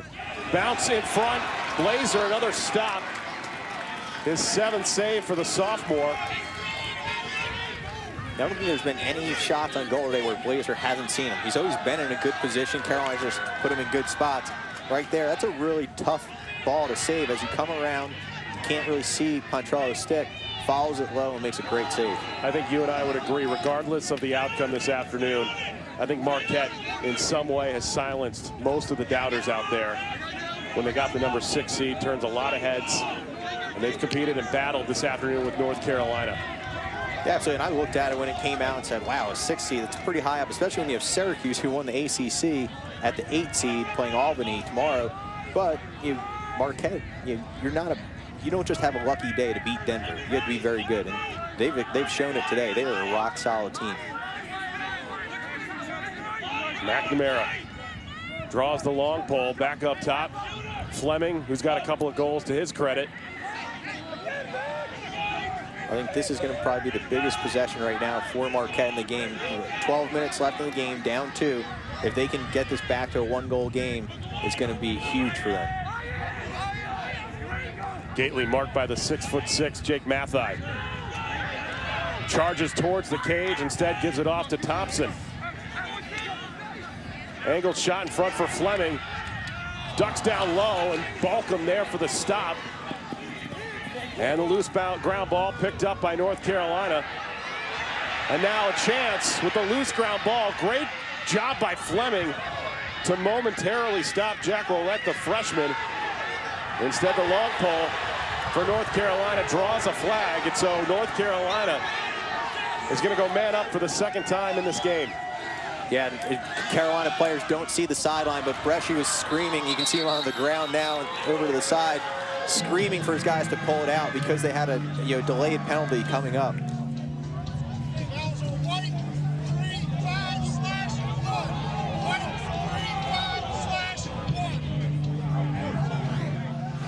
Kevin O'Leary leading this veteran crew. Let's take a look again, Steve, at the penalty. Yeah, and it's not actually that one. It's coming right here, right there. Fleming gets him. It's a great call. It was right in front of us. We saw it, but honestly, that penalty bailed out a horrible play on the Carolina defensive side. As the ball was going out of bounds, Carolina tried to throw it back in across their goal face. Lucky Marquette didn't pick it up for an easy goal. This Marquette defense ranked 10th in the nation, but arguably the biggest stop on this man-up opportunity here for North Carolina. Yeah, we talked about Carolina's game management over the course of the year. With a delayed penalty there, they could have pulled so much time off the clock. As Cloutier comes up with the extra man opportunity, that goal giving North Carolina their largest lead of the game at 10-7. As the sophomore Canadian coming up with a big-time moment here for the Tar Heels. And North Carolina 2 for 2 on the man-up opportunity. Yeah, I think both of them have been Cloutier, 45 over here on the side. Last time he was a little bit further down, uncontested shot. This time, great skip pass by Tagliaferri across and just finishes this again. I mean, he's only 6 yards out. There's nothing that Blazer's going to do there, but great goal for Carolina to go up 10-7. You're in a spot now, if you're Marquette, have never been on this stage before. You're down by 3, largest of the game. What's the mentality and the mindset at this point? Yeah, this face-off's crucial. Next possession they get, they have to really get a good possession and get some shots on goal. The past couple possessions they haven't produced. Melillo has an alley and elects to give it off to Gately, who stepped into the crease, and a turnover gives possession back to North Carolina.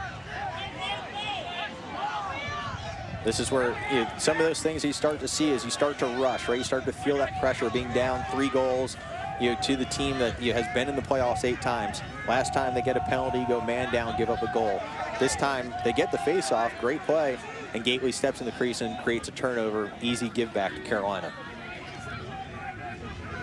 And Steve, you get the sense for North Carolina, they're trying to put the foot on the throat, trying to end this thing with another scoring opportunity. Kelly way too high on that attempt. On Pontrillo is there for the reset here for North Carolina.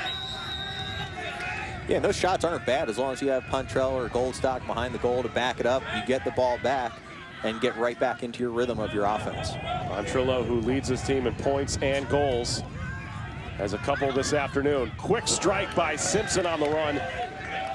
Looks like a good save by Blazer. You just got a piece of a stick on it. You pushed it over the goal, but good offense by Carolina so far. 8 saves in the cage for Blazer.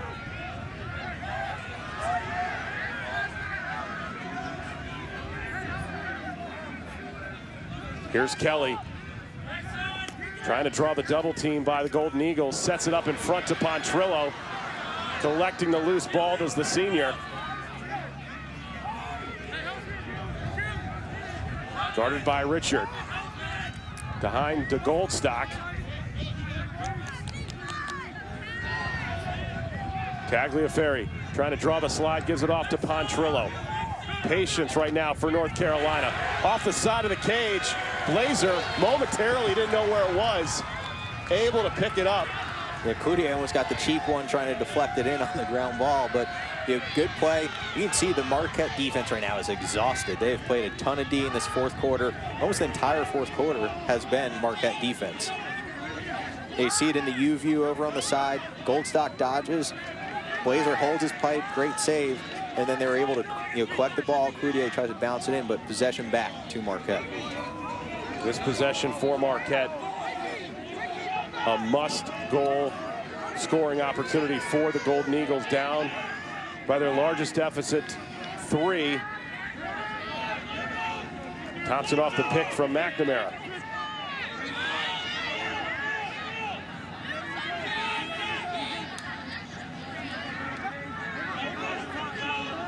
Great matchup for McNamara here. You can see he really wants to be able to dodge a short stick. But Carolina's defense doing a pretty good job communicating. And now they have a double team on a guy who's not even a threat all the way up top. Interesting how Carolina's sliding so fast now.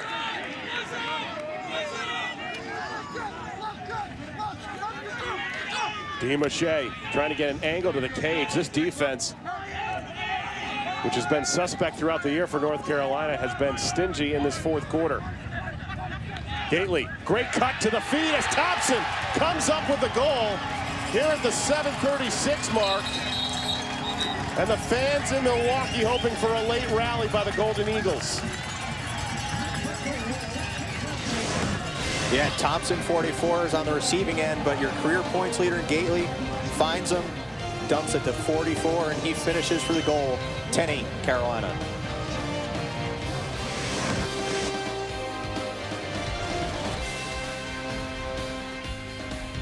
The NCAA Men's Lacrosse Championship is presented by Northwestern Mutual.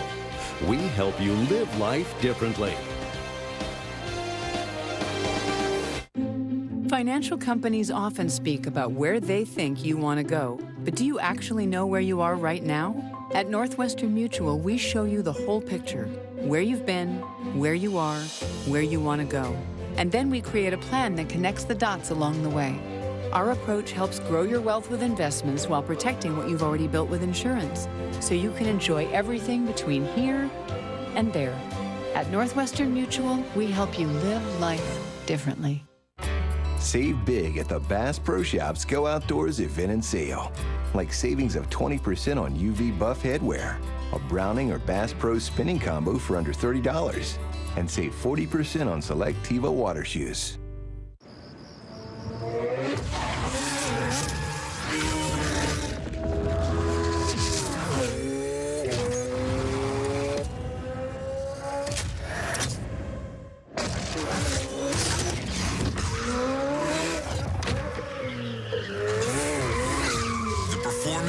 Speaks for itself.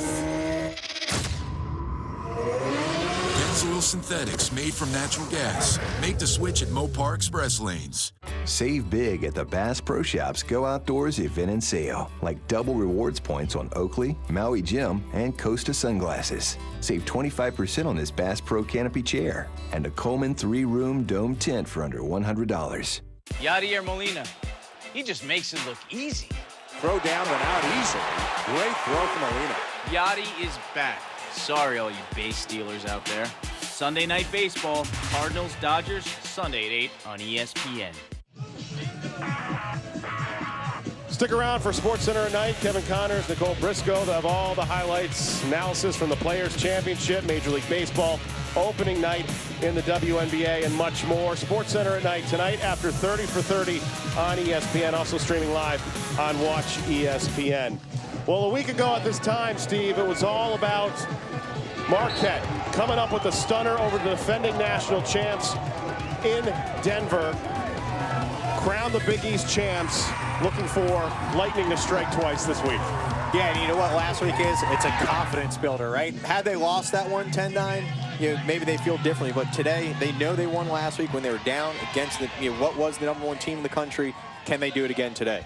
Tanner Thompson, who had 5 points in that win over Denver, now has 12 goals in his last 4 games, including the one that got it within 2. Big face-off now between these two. Won by Burns in the long pole. And Marquette with over 2,000 fans in a game that sold out in less than 20 minutes, trying to get back to within once more to North Carolina. And the guys you need to step up, right? Gately, Burns. Gately, career leader in points ever for Marquette, has the huge assist to Thompson on the last goal before the timeout. And then Burns gets the big ground ball coming out of that faceoff to give possession right back to Marquette. And in that Denver game, you have to remember Marquette scored 6 straight to really stun the lacrosse world and get that automatic bid. McNamara settling down play with under 7 minutes to go in this fourth quarter. Great swim dive move by the junior. Draws the slide off to Fleming. Trying to get it inside, instead taken away by Ryan Macri, the sophomore defender. And he lost control for a moment into the box. Bresci's been on the sideline yelling timeout for probably 10 seconds. And now they call an illegal procedure on Marquette to give ball back to Carolina. So now we're going to get an unsportsmanlike conduct, I think, for talking back to the officials, too. Much to the delight of Joe Bresci and the sideline for North Carolina. What a change of events, right?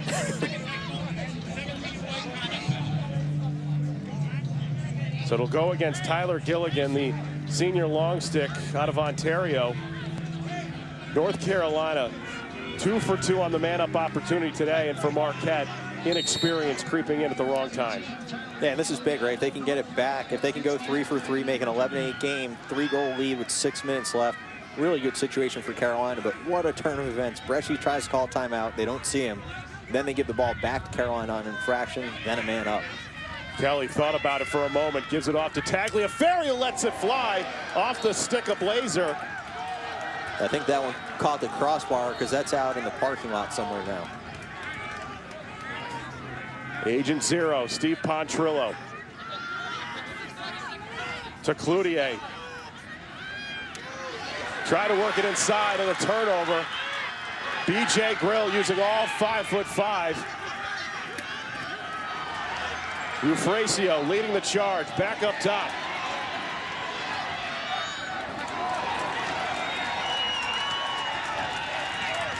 Bad decision by Patrick Kelly, number 2, to feed that inside to Cannon. Really wasn't open. It's going to be a tough turnaround shot there. 2 for 2 on man up previously by going out the side to Cloutier. Rush the possession a little bit. Even if they didn't score on the man up, turning it over is even worse. They could have just kept possession and burned more time off the clock. Even strength now as Thompson back up to Fleming to start off this offensive set for Marquette. Trying to pull off a stunner on their home field.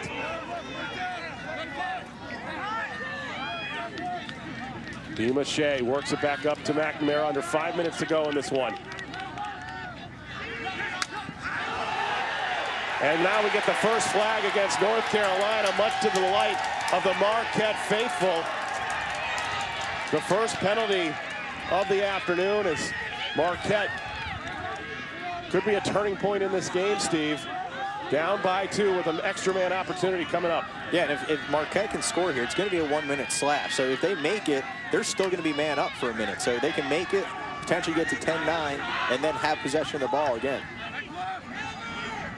That's why you see them not rushing. They're going to try to really get as high a quality shot as they can right now. That's what Bresci was trying to preach earlier when they had the man up situation. Hold it, burn some time, get a good shot off. 30-second shot clock on for Marquette. They've either got to hit the pipe, get a goal, or hit the goalie on a shot attempt. Gately diving through. Balcom momentarily stunned by the shot. And now a scrum settles play, but Marquette is going to go man up for the first time this afternoon.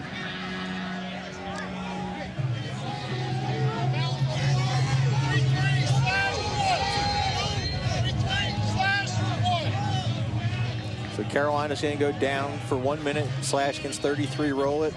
Carolina's going to serve 1 man down, so it's going to be 6 on 5. Here's the interesting point, right?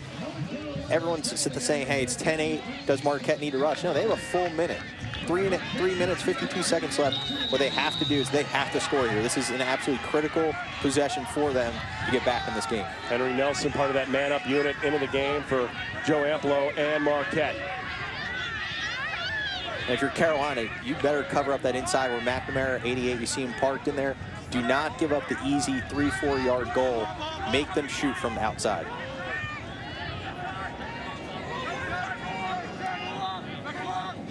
Clark angled, right side of the crease, trying to give it off to DiMache. Errant pass leads to the turnover for North Carolina. Numbers the other way, and a nice job by number 28, Tate Zokos, to just simply settle the play down as North Carolina in a mini drought, just over 8 minutes without a goal. Yet a key turning point. Marquette with the man-up opportunity, a full 1 minute. And North Carolina off the errant pass now settles down play. Excellent play by 99 Evan Connell on the defensive end on a man down, had a stick in the lane, creates the turnover, also got possession, amazing spin dodge to carry it over. Carolina's going to run it down now, get it back to 6-on-6, which they're back to all even now. So no blood drawn on the man up for Marquette. That hurts Marquette right now badly. So North Carolina, we saw a lot more patience in this second half offensively for Steve Pontrillo and company. Looking for the final dagger. Cloutier lost a handle, but there is a whistle and a timeout taken by Joe Bresci and North Carolina.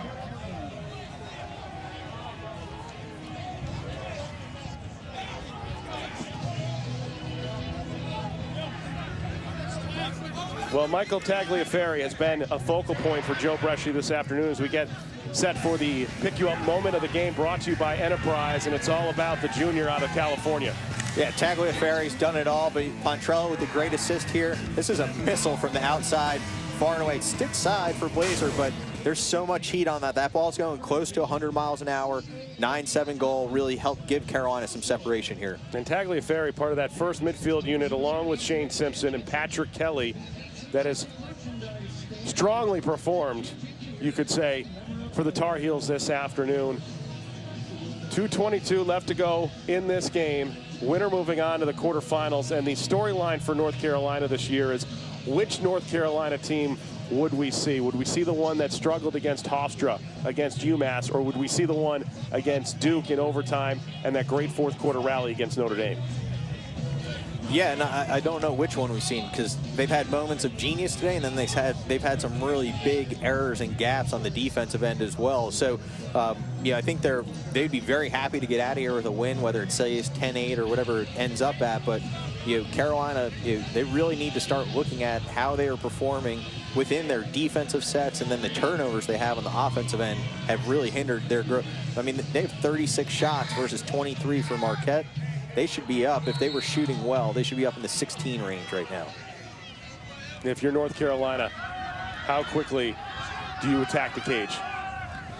I don't attack it at all. I would prefer for the refs to put a shot clock on you. That gives you another 30 seconds to use it. So you're going to get a little bit of leeway, but we come up in 2 minutes now, so there's really 4 possessions left in this game if they were to hold it. Well, we saw Duke fall earlier in game number 1 to Loyola. We also saw this North Carolina team struggle at times against Marquette, and now the 30-second shot clock on. So 20 seconds left on the shot clock. They could take it all the way down to about 120, 124 range.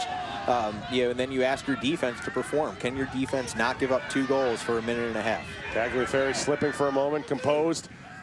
Set up pass, loose ground ball. And the shot with 2 on the shot clock. It's going to be a quick reset now for Pontrillo. And he's just going to let the shot clock dwindle down, give Marquette back possession. And now a flag is thrown on the far side of the field. It's going to be a delay game on Carolina. The horn had already gone off for the buzzer on the stall warning, and Pontrillo throws it out to the side, which makes it harder for Marquette to get. They call it delay game, 30-second man advantage. That's absolutely what you did not want from the Carolina side. You're a former player, former North Carolina Tar Heel. You've been in these situations before. For Marquette, you've got $120 to work with. Set the stage for me. How critical of a point is this for both sides? Yeah, I mean, from a Carolina defensive side first, don't do anything crazy. Just pack it in, give up the outside shots. But for Marquette, you have to push the issue here. You have to go to the goal, and Carolina defense should know that. Don't help create offense for them. DiMache, trail checked, gives it off to Nelson. Quick shot by McNamara. And Marquette, they're not done yet, folks. Down by 1 to Carolina, 10-9. Absolutely huge goal, 488. McNamara, you said earlier, Amplo said it all year, I stole this guy, and how big is it for him to have that goal right here? As you're watching on the replay, just fires it across. You know, one step in, he's not even second thinking that. That's high and away, great shot. Nothing Balkum can do. It's off stick side. Watch this angle. This is a great view of it. Far and away, top shelf, great goal for McNamara. For a program that at one point had no lacrosse balls, no office, their Big East championship right now is in a conference room. They are 1 goal away from tying this one up. The final 67 seconds here in Milwaukee. A raucous crowd of over 2,000 on hand. The crowd is on their feet, too. They are fired up. A stalemate again at the X. Melillo and Kelly. And it's going to go Marquette's way. Wow, tough call against the Tar Heels in the last minute here. Going to be a timeout for Marquette. But great break for Marquette. Tough call against Kelly at the X. Well, we have talked about such a great feel-good story for Marquette. You go back to 2010. Here's a program that just got created. They go out. It was between Matt Brown of Denver and Joe Amplo, who was a Hofstra assistant at the time, over 10 years under John Danowski. They instead decide to redshirt everybody in 2012. 2013, they've been an independent. 2014, they joined the Big East Conference, and every year the level of competition has gotten greater and greater leading up to a Big East title. You look at this, the timeline as well, 10 wins in their 3rd season compared to the 11 that they had in their first 2. What does this say about what we're seeing from Marquette, that the lights and the stage is not that bright and not too big for them? Yeah, what it shows is that Joe Amplo has built the program the way you want to. You can tell there's commitment from the administration as well not to produce right away, right? The ability to say, hey, we're going to put money into this program. You're going to get a top-notch coach like Amplo, or if it was Matt Brown, who's associate head out of Denver still, to come out here, build a program, really take 2 years. They paid him for 2 years. First year there was no team, then they redshirted to build a program. The foundation is there, and that's what you're seeing right now. Is these guys aren't worried. They're not rushed. They're saying, you know what, we've been in this situation before, and Coach Amplo's been there. He's been the assistant under Danowski. We can win this. He had a conversation at the half versus Denver telling his players, do you want to play another game? Do you want to keep that jersey on? I have a feeling Joe Amplo is giving that similar speech now to his players as Marquette with possession, 56 seconds left to go, and a chance to tie this one up. Yeah, and I think that the last jersey thing, I think that strikes a different chord when you're the seniors who actually built this program. You are the first senior class. 19 seniors, the most in the NCAA. And here we go. Buckle up, folks. Take a look at the numbers. Marquette 13-3 all-time in 1-goal games. Thompson marked by Bedard.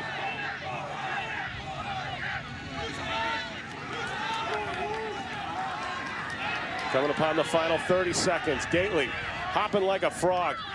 Gives it off to Fleming. And now into the crease, and Balkum has a stick on it.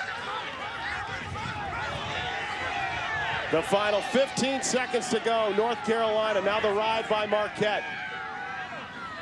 If I was Carolina, 10 seconds, you call it cheap it. Just throw it down your attack end. That way, if Marquette gets it back, they still have to go the whole length of the field. Really risky play to keep it down your defensive end here. Mathai throws it up in the air, and North Carolina comes into hostile territory, and they knock off the Big East champs, the number 6 seed in Marquette, to advance to the quarterfinals next week in Columbus.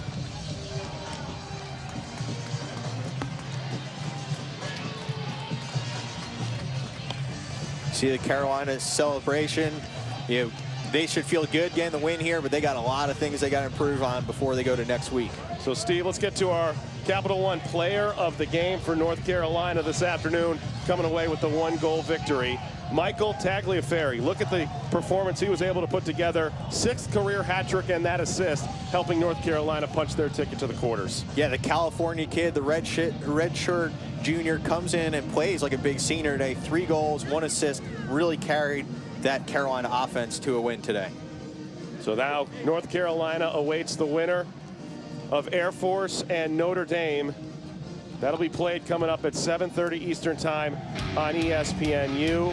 Hopkins and Brown will battle in our third game of the day. We already saw Loyola coming up with a victory over Duke. For Steve McElduff, I'm John Brickley. North Carolina, the unseeded Tar Heels, knocking off the 6th seed in Marquette by a 10-9 final, moving on to the quarterfinals. As we send it now back to the studio, Anish Shroff, as we'll have more from Marquette coming up. We're going to get it back out to Milwaukee. So, John, Stephen, before you go out for cheese and beer. Coming up next, Dylan Malloy, the two-time Ivy League Player of the Year, leads Brown against Johns Hopkins. Brown 14-2 out of the Ivy League. That conference has had its struggles the last 2 years. Winless in the NCAA tournament 2 years running. Can Ursa Major put an end to that? Marquette nearly made us eat our words, nearly knocking off North Carolina.